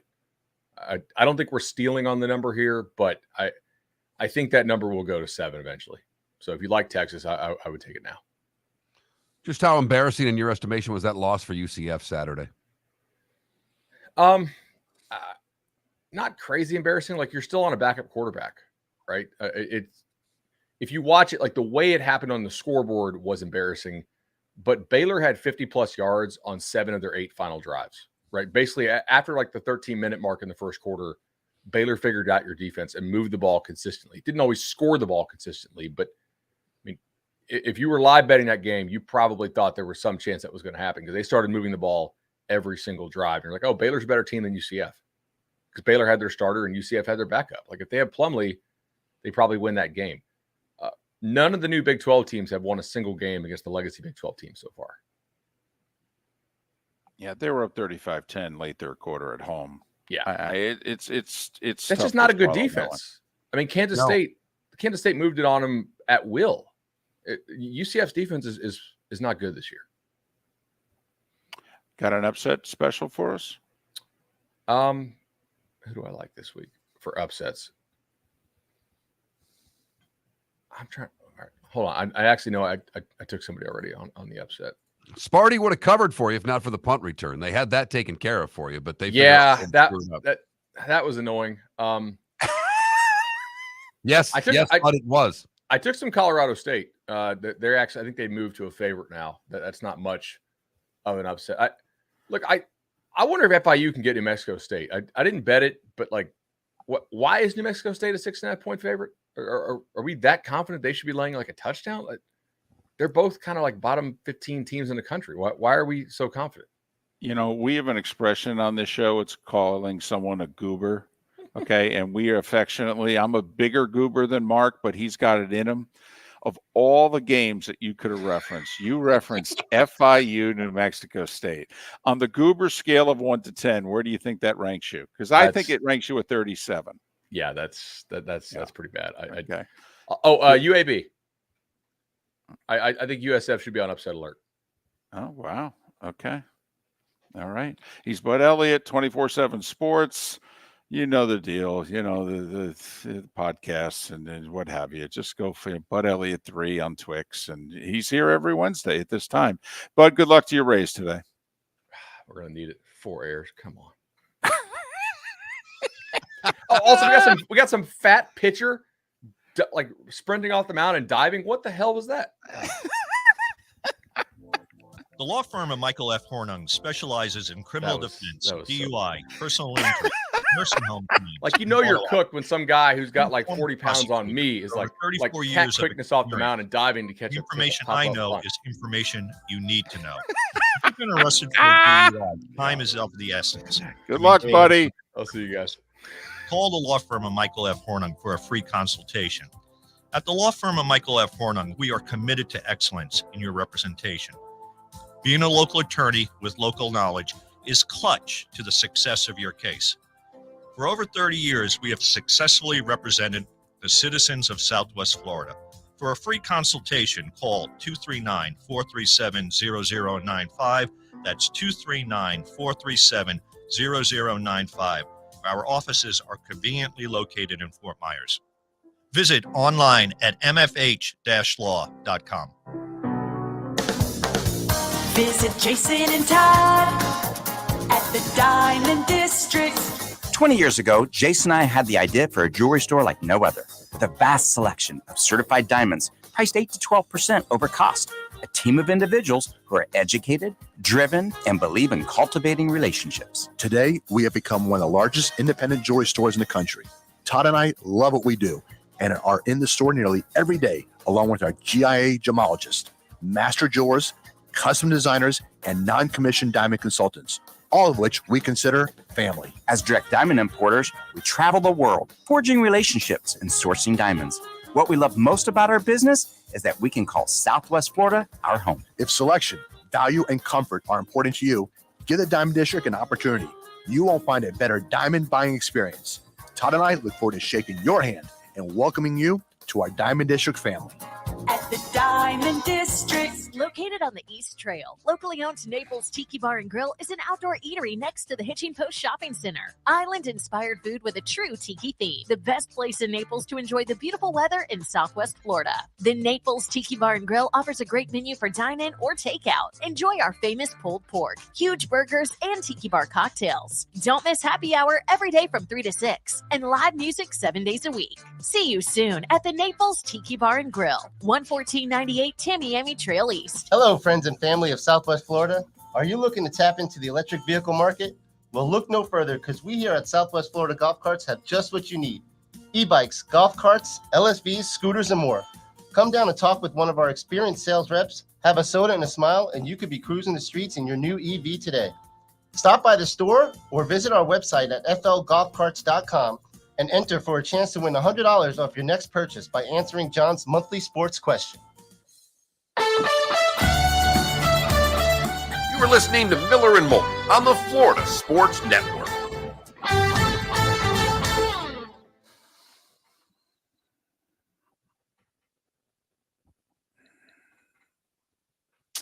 Now, Sonny, I would argue if they beat Georgia, it will not be better than when they beat LSU in 2007, just because that LSU team ended up winning the national title. And they were undefeated, number one in the country when they beat them. But could argue second best. We could debate that.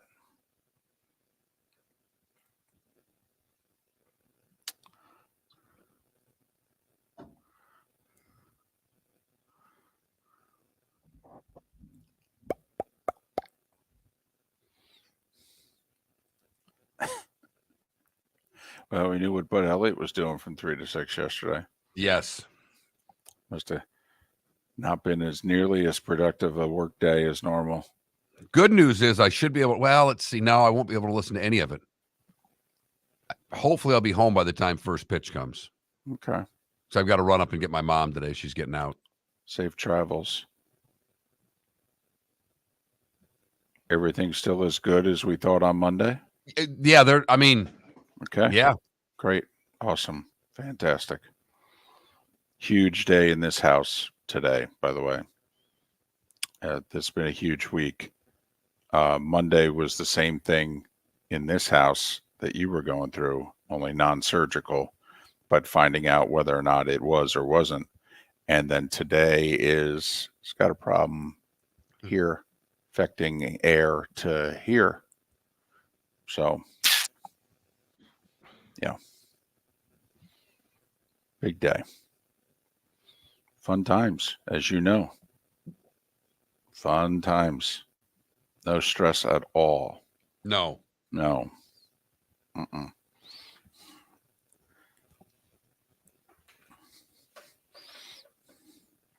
You know what, Sonny? We didn't throw a figure out there. We just asked, would it be over under yesterday's 19,704? We both thought over.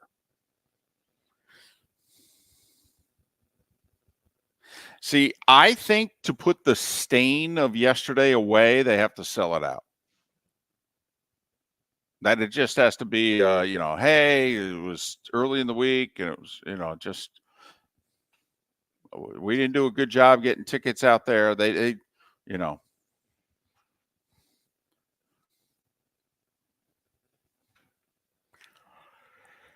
I mean, here's the thing for those trying to defend the Rays attendance yesterday. Then how come the other 3 games were sold out?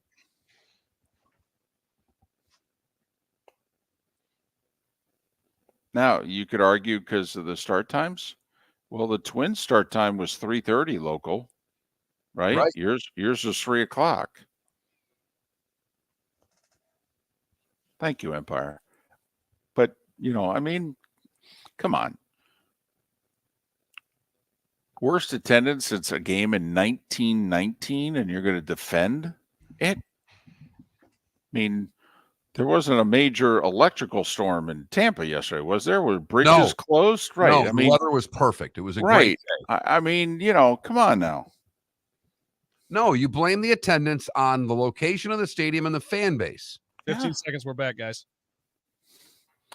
No reason to be hostile, okay?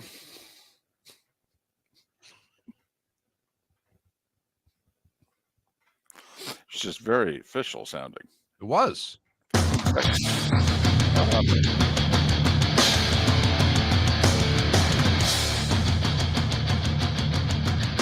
You are listening to Miller and Moulton, exclusively on the Florida Sports Network. And now here's Mark Miller and David Moulton. It is the Diamond District bonus hour on this hump day, and thanks for, including us and getting over it together, shall we? Miller and Moulton here on the Florida Sports Network, although we broadcast exclusively this hour in the 239. We never set a number. We kind of did.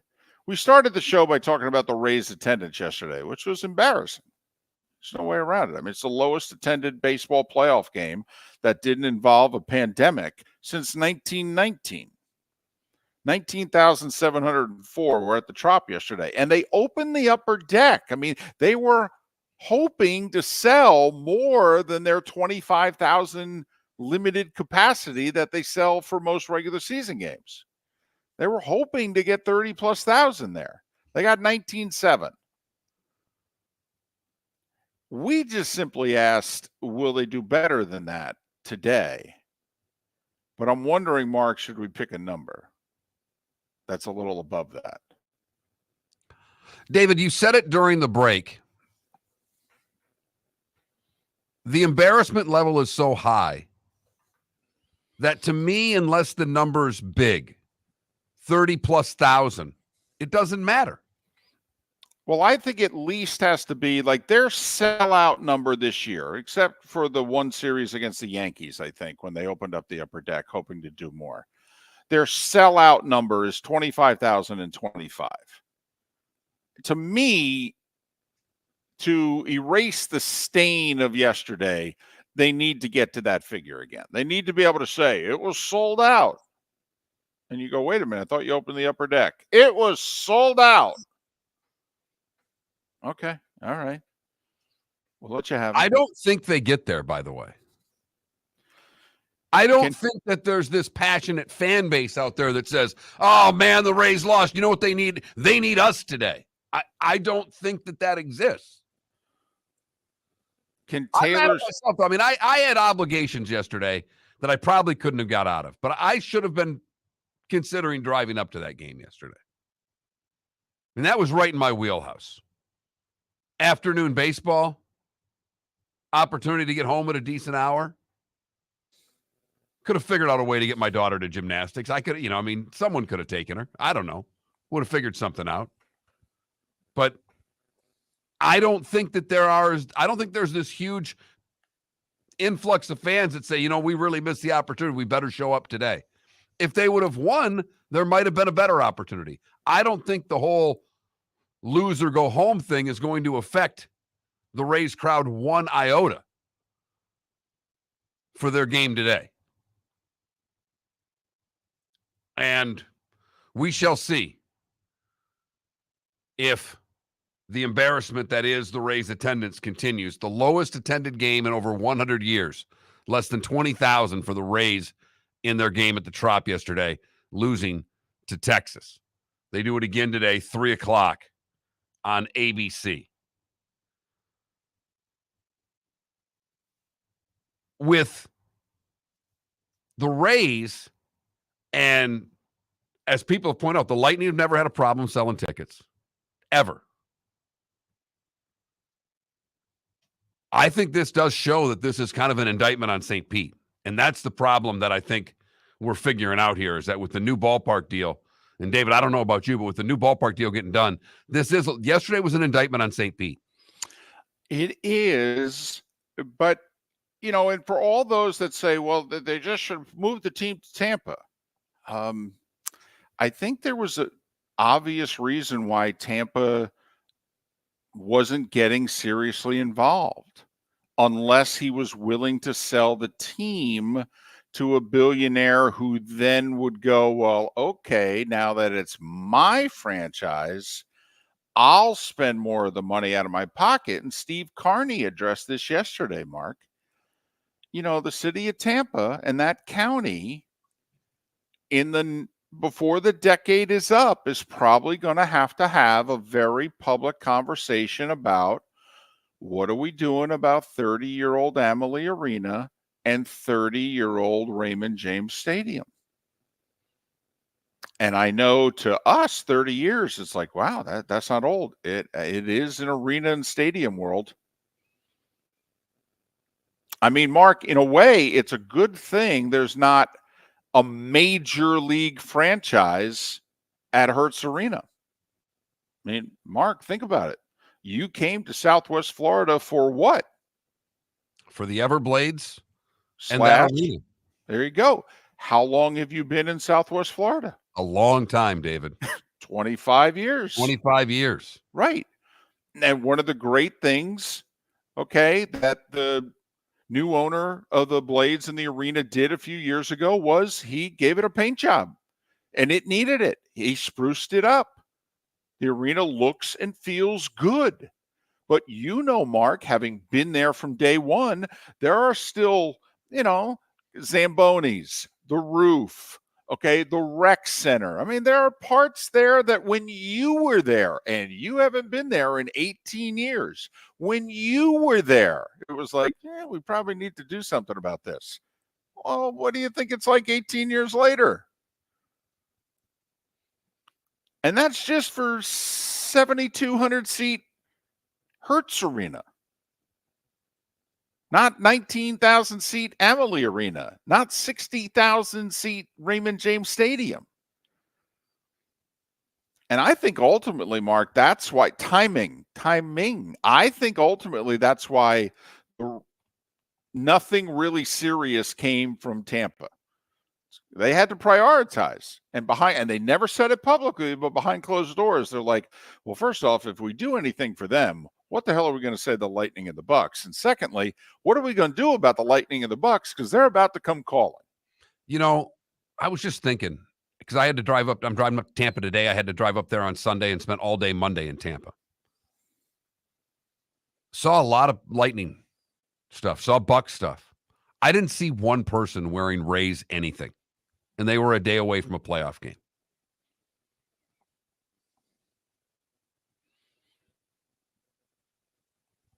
I mean, that's unusual. It is. But, and obviously every community is different. Tampa St. Pete is different than Fort Myers, Naples. But you said it from the first minute you got to town, when you began to realize the dynamic in the 239. One of the smartest, if not the smartest thing that Craig Brush, Peter Kronos did nearly 26 years ago was the location. You couldn't label that franchise as a Fort Myers franchise or a Naples franchise. Couldn't do it. And as we know, there's a thing. There's just a thing, a Lee Collier thing. And we don't even have a bridge and a waterway separating it. And we got a thing. Imagine their thing. And things. Because on top of just the St. Pete Tampa thing, there's a traffic thing. There are other elements into being in a major metropolitan area that go into it other than just a thing. Right. but the thing exists.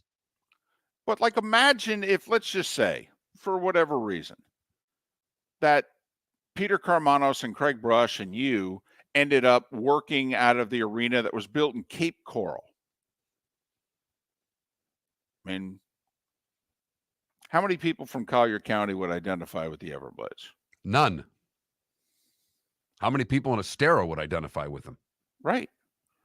And to folks in Tampa and all the suburbs just north of Tampa. Oh, my goodness, the people that live just north of Tampa. St. Pete's, 45 minutes away if the traffic's decent. But so it is what it is. It's you know, they had the fourth best record in baseball. They've had 13 winning seasons out of the last 16 years. They were fourth to last in attendance. It is what it is. But 19,704 for a playoff game is embarrassing. I'm sorry. That's a joke. And I don't think it'll be much better today. I really don't. 22,000 over under. Under. Wow. Without hesitation, under.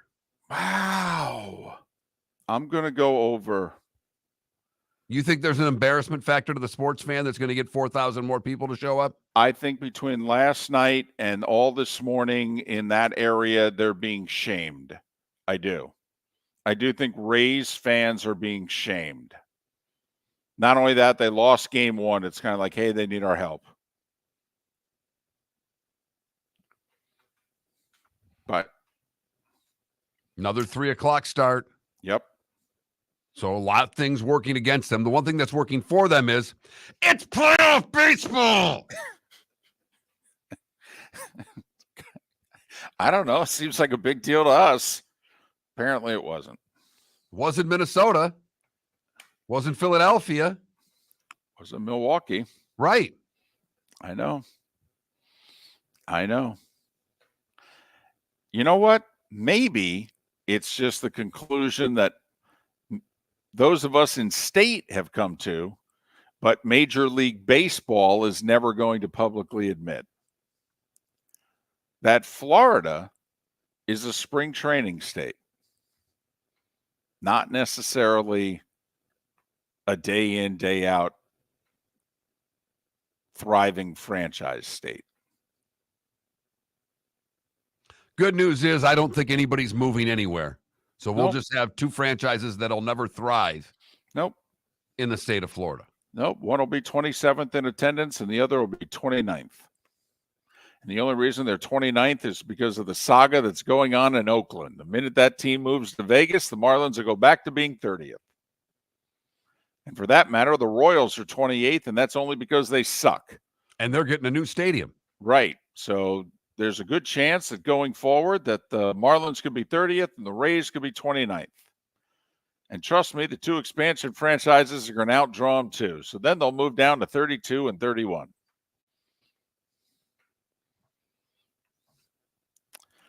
We'll say, they're moving into a 30,000 seat stadium. And a lot of people around the country are like, man, that's small. 30,000 should have built a bigger stadium. No. Maybe it's a touch too big. Maybe they should have made it a little more intimate. Miller and Moulton, the good, the bad, and the ugly. Today was a day when and what's on tap. 25 minutes away, right here on the Florida Sports Network.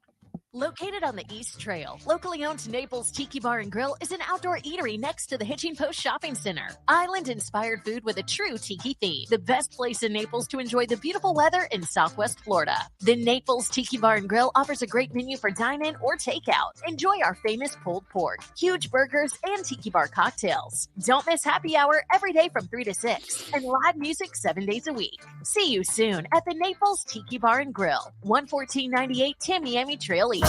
Visit Jason and Todd at the Diamond District. When choosing something of high value and personal significance, such as a diamond, you want to shop with the best. And the mall is not the place to be. Here are my friends, Jason and Todd with the Diamond District. Take a stroll in the mall. Pop into a few Joy stores, and you'll soon discover you're in the wrong place. Rings begin to look all alike. You're not finding GIA certified diamonds. You quickly realize you know more than a salesperson helping you, and all the same financing gets pushed on you. Visit Jason and me, and you'll find America's top bridal designers dealing exclusively with the Diamond District. You'll find the largest selection of GIA certified diamonds, all priced 8 to 10% over cost. You'll find educated sales consultants who have many years' experience and are not paid commissions. And you'll find Todd and me in the store nearly every day, wanting to shake your hand and welcome you to our Diamond District family. Visit Jason and Todd at the Diamond District. Hello, friends and family of Southwest Florida. Are you looking to tap into the electric vehicle market? Well, look no further, because we here at Southwest Florida Golf Carts have just what you need. E-bikes, golf carts, LSVs, scooters, and more. Come down and talk with one of our experienced sales reps, have a soda and a smile, and you could be cruising the streets in your new EV today. Stop by the store or visit our website at flgolfcarts.com and enter for a chance to win $100 off your next purchase by answering John's monthly sports question. You were listening to Miller and Moulton on the Florida Sports Network.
Did you see the story about the guy that cashed a 15-team parlay after no bets and like won 41 cents, and the ticket would have won him? What was it? He would have won $100,000. He made a $10 bet on a 15-leg parlay, and for some reason cashed it out and won 41 cents. Every bet won. Then why did he only get 41 cents? Because he cashed it out before the bets were done. Like, I don't know if he cashed it out. I've read the article 4 times. I don't understand when he cashed out, but basically he probably cashed out before it even started and somehow got 41 cents back. I have no idea how. But he cashed out a 15-leg parlay. Every bet hit. He would have won $100,000. Wow. That sucks. And it's National Taco Day. We should have asked soft or crunchy.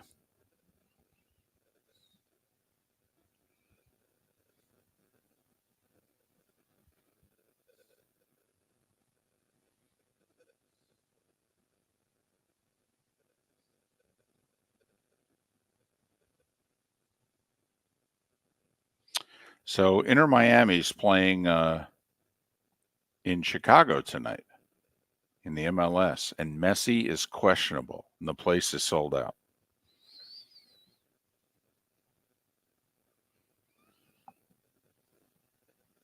I don't think he's going to play. I have to admit, I don't sound optimistic either. But Felipe, this is whatever everybody's feeling is towards Messi, and do you feel like he and Inter Miami has any sort of responsibility or what have you? This is the NBA thing at work. This is going to see the Warriors and Steph doesn't play. You know, Giannis and the Bucks and what have you. And this is even though Messi's bigger than all of those guys, much. And this is the burden that Jordan felt when he played.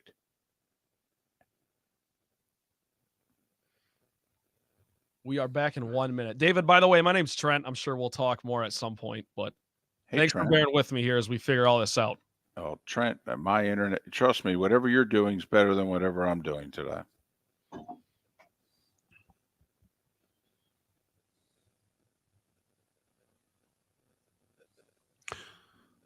And I know I told you this, David, but Trent's dad and I know each other from Michigan. Right. I've known Trent's dad since we were 17. Big Trent, Lions fan, David. Big Lions fan. well, you haven't gone through the pain that your old man has, but That is very, very true. All right, we got 20 seconds here. by the way, Trent, in our world, that's a ton of time. We can have an entire conversation. Okay, just Lexi Thompson's playing in the Shriners, by the way. okay.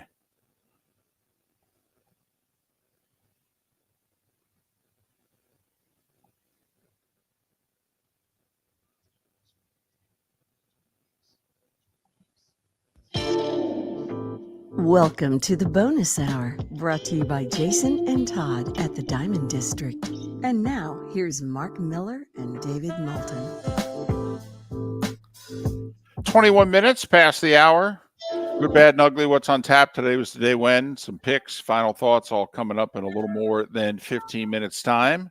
It is the Diamond District bonus hour, brought to you by Todd and Jason, the good folks at the Diamond District.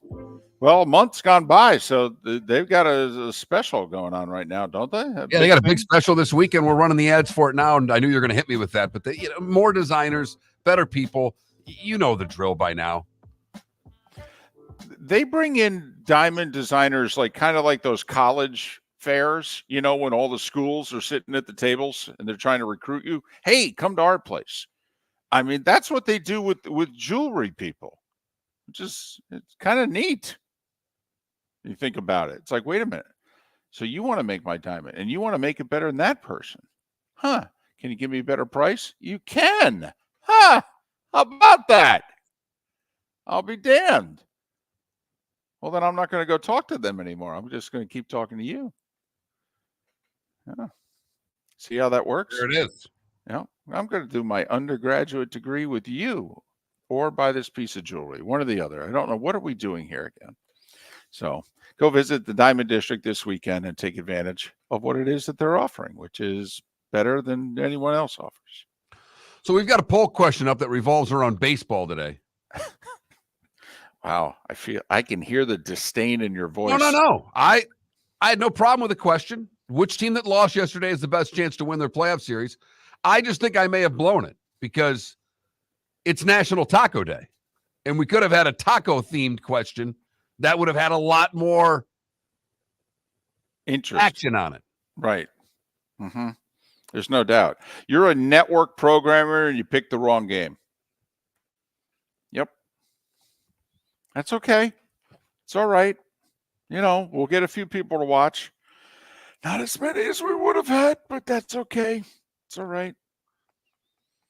But we stuck with the baseball question. And right now, the Rays and the Brewers are the teams you think have the best chances to win their playoff series. How many game threes do you think we get, David? Now, see, I asked you this question, I believe, off air right as we were starting the show. Obviously, we have 4 series. They're all 4-1-0, obviously. So how many teams force a game 3? If I put the over-under at 2.5, where do you go? I would go under. I do not think 3 teams come back and win today after losing yesterday. Well, I think Milwaukee wins today. I'd be stunned if Arizona goes into Milwaukee and wins back-to-back games. So I think the Brewers are giving us a game 3 for sure. I will say, I know it's 13 years ago, but Texas kind of has the thing over the Rays in the playoffs. They took care of them in 2010 too on their way to the World Series. Well, I think we're going to get at least 2. I do. The question is, are we going to get 3? See, let's face it. To get over, we need the Marlins. Don't you think? I mean, don't you think that even if things are going well for the teams that are down 0-1, that 2 of the 3 of them avoid elimination early, and then it's up to the Marlins at 8 o'clock to make it go over? So do you think the Marlins, all right, with Braxton Garrett, are going to beat Aaron Nola and the Phillies? I don't. I think the Marlins are done. I think the Phillies, they were playing off of that crowd. That game could have been, and I know every day's different, David. I get it. It's pitching matchups and those things. Didn't even look like competitive teams yesterday on the field. Well, Marlins were holding on to their life just to stay in that game. It's true. I mean, the Phillies' third base coach cost them at least 1, maybe 2 runs. I mean, that's true. This could have been a 6-7-1 game based on how it played out. The Marlins really only had 1 chance at an inning, and that was the 7th, and they got a run. Listen, we don't really believe there's a home field advantage anymore. And I don't mean to bring up the painful memories of your childhood again, but, the reason that you dislike the Twins is the whole Homer Hanky Metrodome. And when they got in the playoffs, they didn't lose at home. That was a home field advantage. Yeah. And a lot of people in and around the sport believed that they won 2 World Series with the inferior teams because they had home field advantage, because that's how it worked back then. They just, depending, odd number years, American League, okay, even number years, National League, for the World Series, and then, the Twins just didn't lose home playoff games. The Phillies, if you go back to last year, they had to play the best of 3 in St. Louis. They beat the Cardinals on the road. But when they came home, the Braves got overwhelmed those 2 games in Philadelphia. That series went to Philly 1-1, and the Phillies, the Braves fell apart in that stadium. The pitching fell apart, the lineup, everything. They got blown out in 2 games. And then the Padres, that series was 1-1 going to Philly for the middle 3 of the best of 7. All the Padres had to do was win 1 game to bring the series back to San Diego to finish off the LCS, and the Phillies won all 3. And you've mentioned before, this team fits that crowd for whatever reason. They love this Phillies team. They do. They do. And it's a strange phenomenon, quite frankly, because this is not a great team. Last year's team won 86 games. This year's team won 90. And you get the sense, for those of us that are just old enough to remember, that great run that the Phillies had from 2007 through 2011. And it was great. And those were great Phillies teams. I would argue all 5 of those teams were better than last year and this year's Phillies. And you almost get the sense that they're more in the tank for this group of Phillies teams than even they were then. And that was Utley and Rollins and Howard and Cliff Lee and Halladay and Gil Hamels. Those teams were great. But it starts with the Bryce Harper, who they absolutely love. Boy, do they and ever. Plays so hard. And it's fun to watch. And it doesn't matter what fan base, what team he played for, he would have that type of response.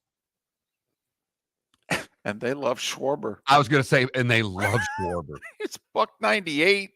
I strike out 2 times a game, but he hits 40 homers, and he's throwing bats and helmets at umpires when he disagrees with calls. They love him. And think about it. They were told by their media, essentially, to love Trey Turner. They didn't. He was playing like a bum for him. And they were told by their media. What city's media can tell a fan base what to do and get them to listen?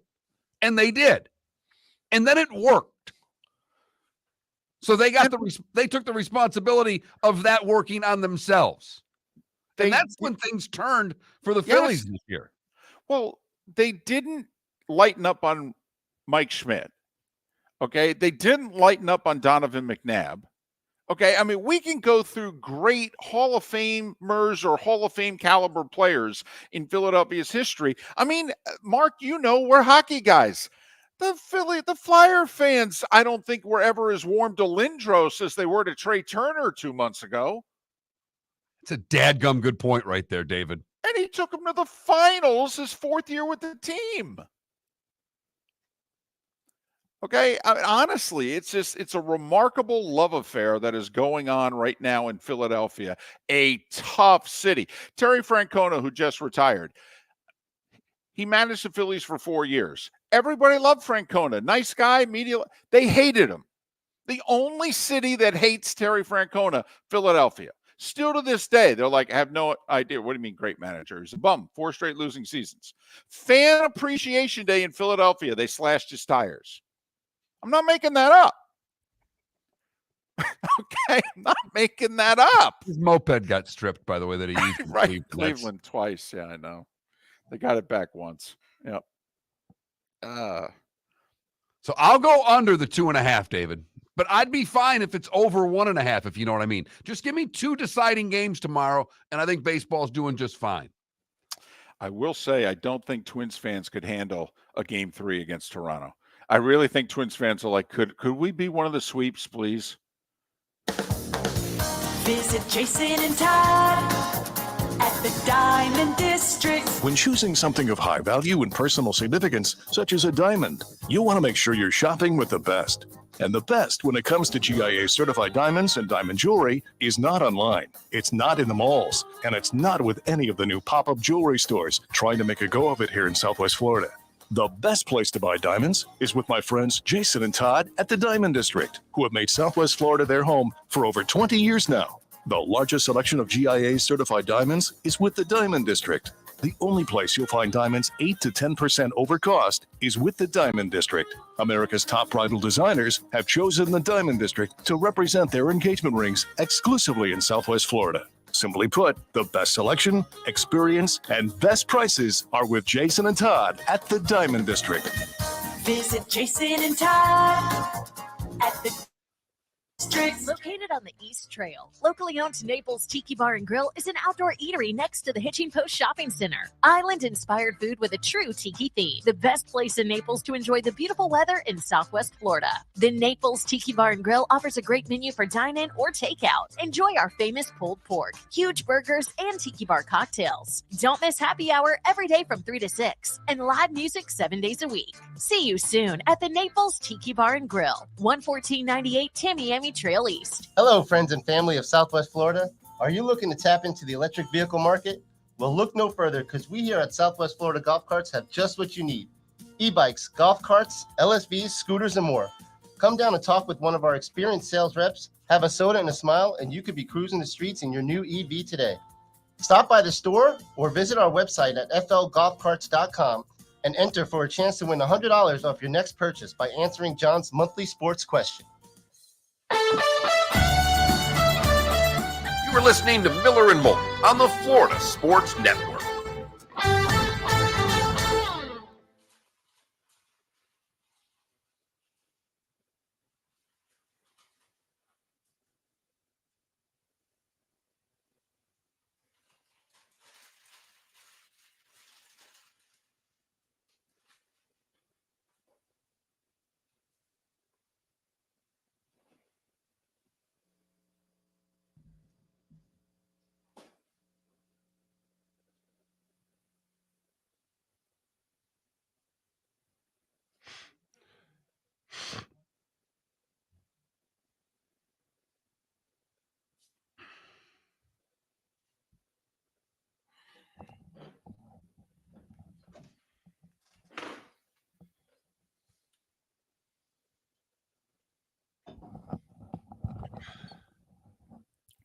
I forget who it was in the Twitch chat room who was urging me to plug directly into the Ethernet. Yeah, the router. Yeah, no blank. It doesn't work for crap. Well, David, do you know, the only thing I would ask you is that when you plug it in, are you sure it's using the Ethernet? That the connection is, it's not using Wi-Fi? Because sometimes computers will still be using Wi-Fi even though you're plugged in, and you've got to make a change. That would be the only thing I would say to you. Yeah, it's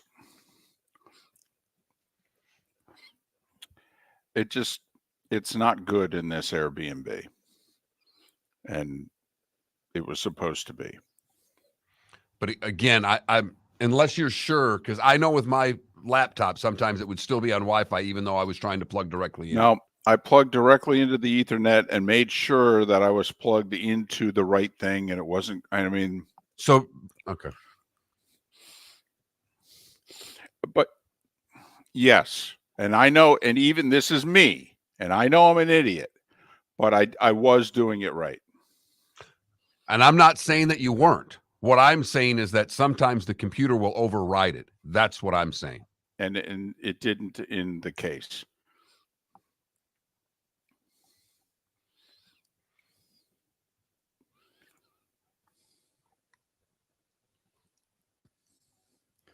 But I mean, the Roku turns itself off in the middle of a show over here. I mean, it's just not right.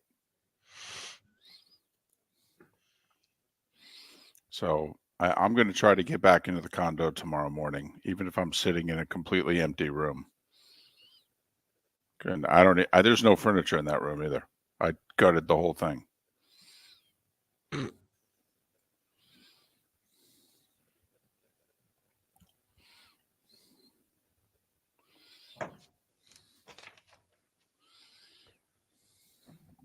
Big day today in your world, David. Don't know if you're aware. October 4th. Big day in my world. Is this the day we acquired Messier? Very good. 91, right? Yep. Just give me a moment, ladies and gentlemen.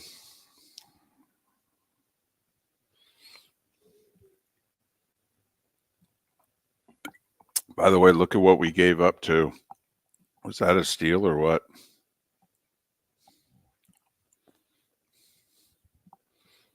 Bernie Nichols, Stephen Rice, and Louis DeBrusque. Yep. Jesus. Didn't we also get Domi back? Yeah, I thought we got like Messier and somebody else. Yeah. Mm-hmm.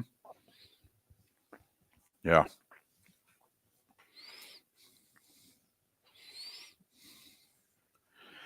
Oh, 50 seconds till we're back. 50? My God, we could do a whole segment. Not a bad idea. What you want to talk about? Oh, we never know what we want to talk about. You'd think that this show was produced. Right. We so couldn't work for ESPN Radio. We would literally have to change our entire personalities. Pre-show meetings. Oh, my God. A typed out rundown every segment in its own box. Oh, my God. Scripted. We'd quit. We would. All right, 10 seconds. I'm all well, maybe not. We need the money too much.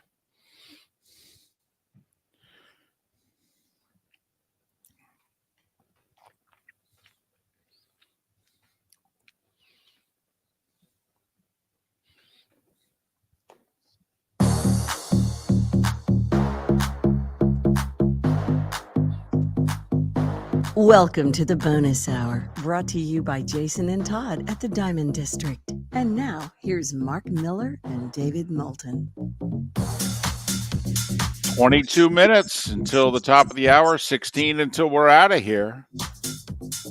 Miller and Moulton, Florida Sports Network, floridasportsnetwork.com, on the Diamond District bonus hour, exclusively to the 239. So there. No chair dancing so far this week, by the way, by you. Every now and then, this music gets you going. I know, but we've got extra people on the other side this week, and I'm not going to embarrass myself this early on. Right.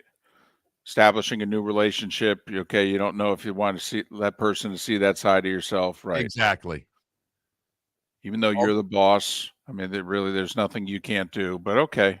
All right, I understand. Other than embarrass myself. And the chair dancing can be embarrassing, to say the very least.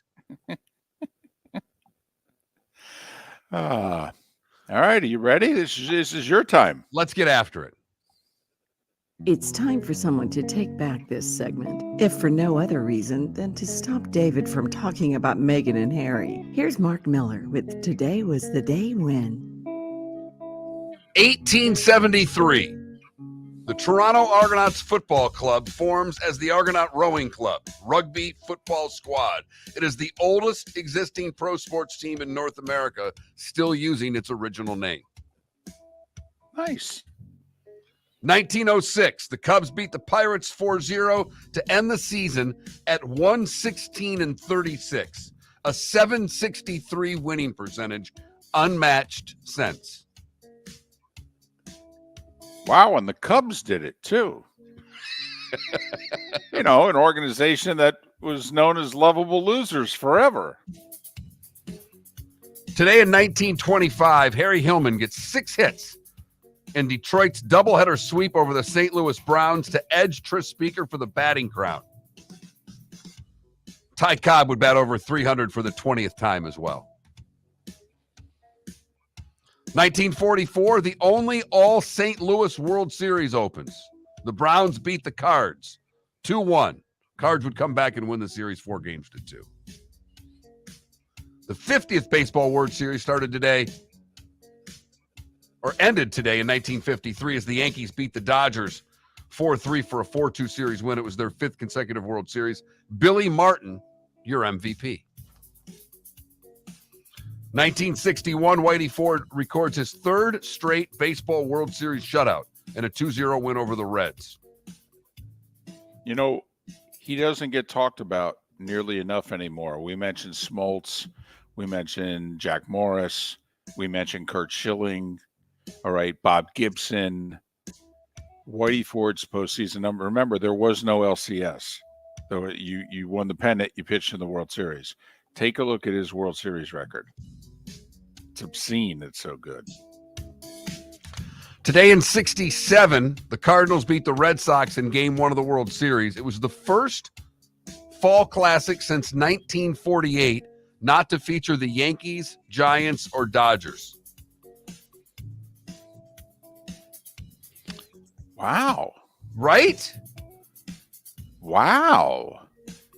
They went from 48 to 67, where at least the Yankees, Giants, or Dodgers were in every World Series. Well, because when Milwaukee represented the National League in back-to-back years, they played the Yankees both times. When the Cardinals in 64, who'd they beat in the World Series? The Yankees. Wow. Today in 69, the first league championship games began. Yep. Mets beat the Braves. Baltimore Orioles beat the Twins. That was Billy Martin, I believe, managing the 69 Twins. Today in 1990, the premiere of Beverly Hills 90210. Come on, admit it. I loved it. You were 21 years old. Right. Yep. 91, big day in the Moulton house. The Edmonton Oilers trade captain Mark Messier to the New York Rangers in exchange for Bernie Nichols, Stephen Rice, and Louis DeBrusque. I need a moment here. In back-to-back years on this day, Shannon Doherty and Mark Messier were introduced into my life. I mean, this is a good run I got going here. Bonds would hit number 70 today in 2001. In 2010, there was a Ryder Cup played in Wales. You know what that means? Europe won. Imagine that. And it was a year ago that Judge breaks Maris's single-season home run record in the American League when he hits his 62nd home run. You mean his single-season home run record, period, because all the other guys cheated. Come on, they did. They did. Everybody else, Sosa, McGuire, Bonds, they all took the stuff to hit over 61 home runs. They did. That's just a fact. I'm not saying that Maris still held the record. I'm not. Okay. But it is a fact. The 3 who did it cheated. Blatantly cheated. That's just a fact. Rutherford B. Hayes, Charlton Heston, Sam Huff, and Ann Rice all born today. You went Rutherford B. Hayes on us? Yes, I did. That is impressive. Tony La Russa, 79. Susan Sarandon, 77. Alicia Silverstone is 47, and Derek Rose is 35. What did I miss, David? Well, sometimes I wander during this segment because Janis Joplin died of a heroin overdose today? I did not have that. And before that, you mentioned the Yankees beating the Dodgers for their 5th straight World Series title in 53. The Brooklyn Dodgers won their only World Series title. Johnny Padres, the shutout over the Yankees today in 55. And they began building Mount Rushmore today in 27.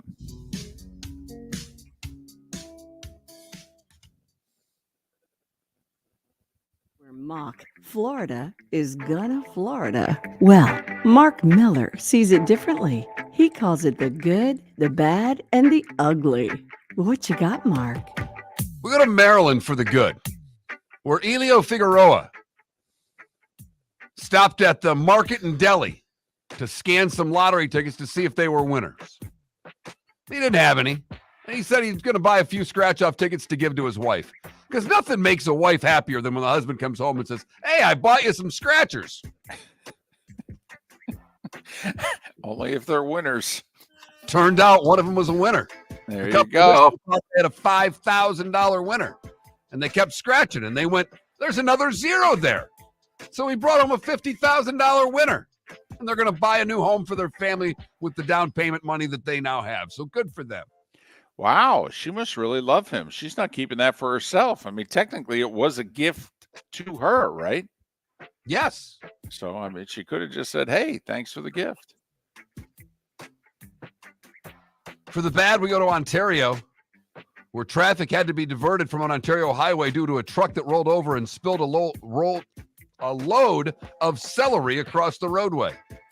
No blue cheese, no ranch, no carrots, just celery all over the roadway. Do you like celery, David? First you off, eat it if it's on the plate with the wings? Absolutely. I always do. How do you dislike celery? Now, really easily. It doesn't have a taste. Right. So therefore, how do you like it? How do you dislike it? It's basically watery cardboard. What do you like to dip your watery cardboard in? I use the celery, and there's something on my plate that I can, scoop up with it. Yes. I'm all in on celery and carrots. Love that.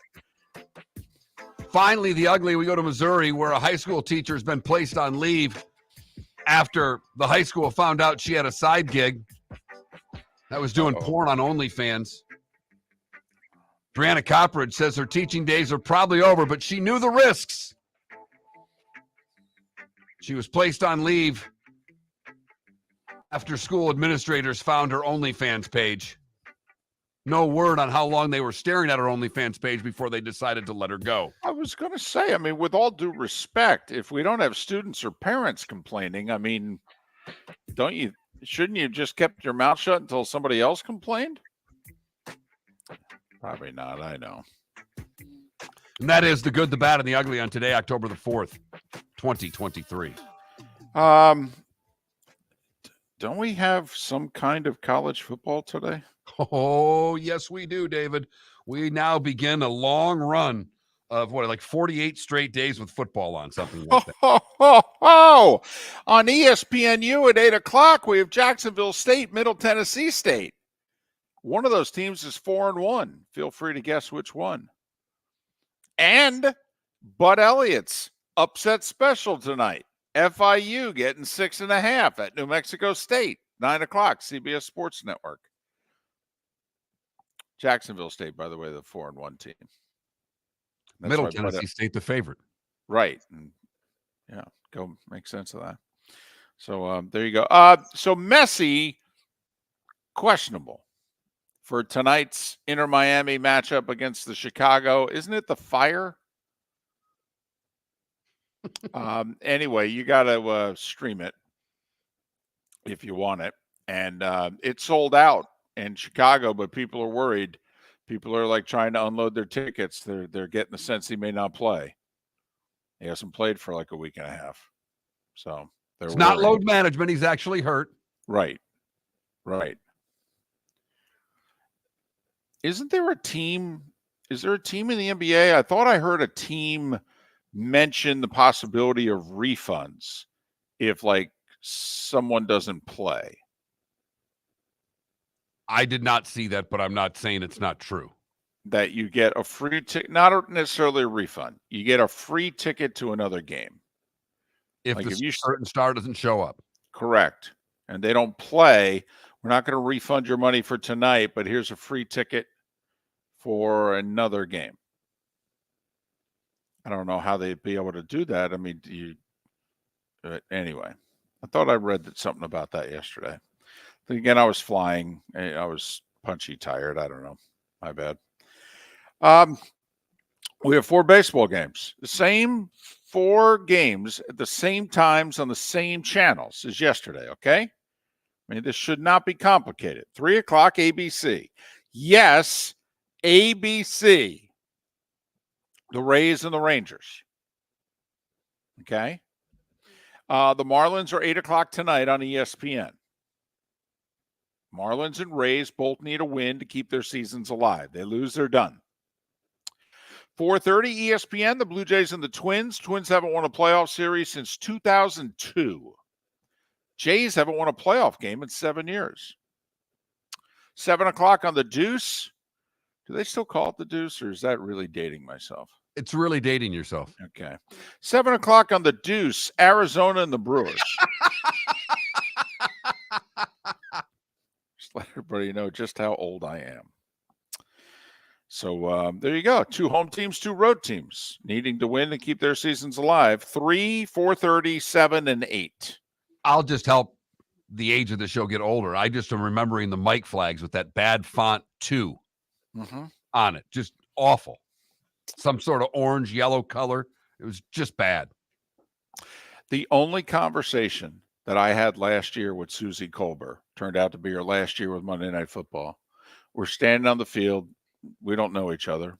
Introduced myself, small talk. And I said, listen, I'm going to pretend like I only have one question with you. How often do you get asked about the early days of ESPN2? And she laughs and she goes, well, not as much anymore. But up until about 6-7 years ago, a lot. Keith Olbermann, Susie Colbert, Stuart Scott, the late Stuart Scott. Okay, with the very first Sports Smash, a 90-minute, their version of Sports Center. No ties, no dress up. Right, golf shirts, new look, we're hip. Olbermann dyed his hair, dyed his mustache, and had a black leather jacket on. Right, trying to look cool. Going younger, going cooler. They took Olbermann off the 11 o'clock Sports Center with Dan Patrick for a short time. Put him on the Deuce, and that's what they called it. And Keith Olbermann spoke the first words on the Sports Smash, in which he said, for Stuart Scott and Susie Colbert, I'm Keith Olbermann, and welcome to the beginning of the end of my career. With all the network execs behind the cameras watching.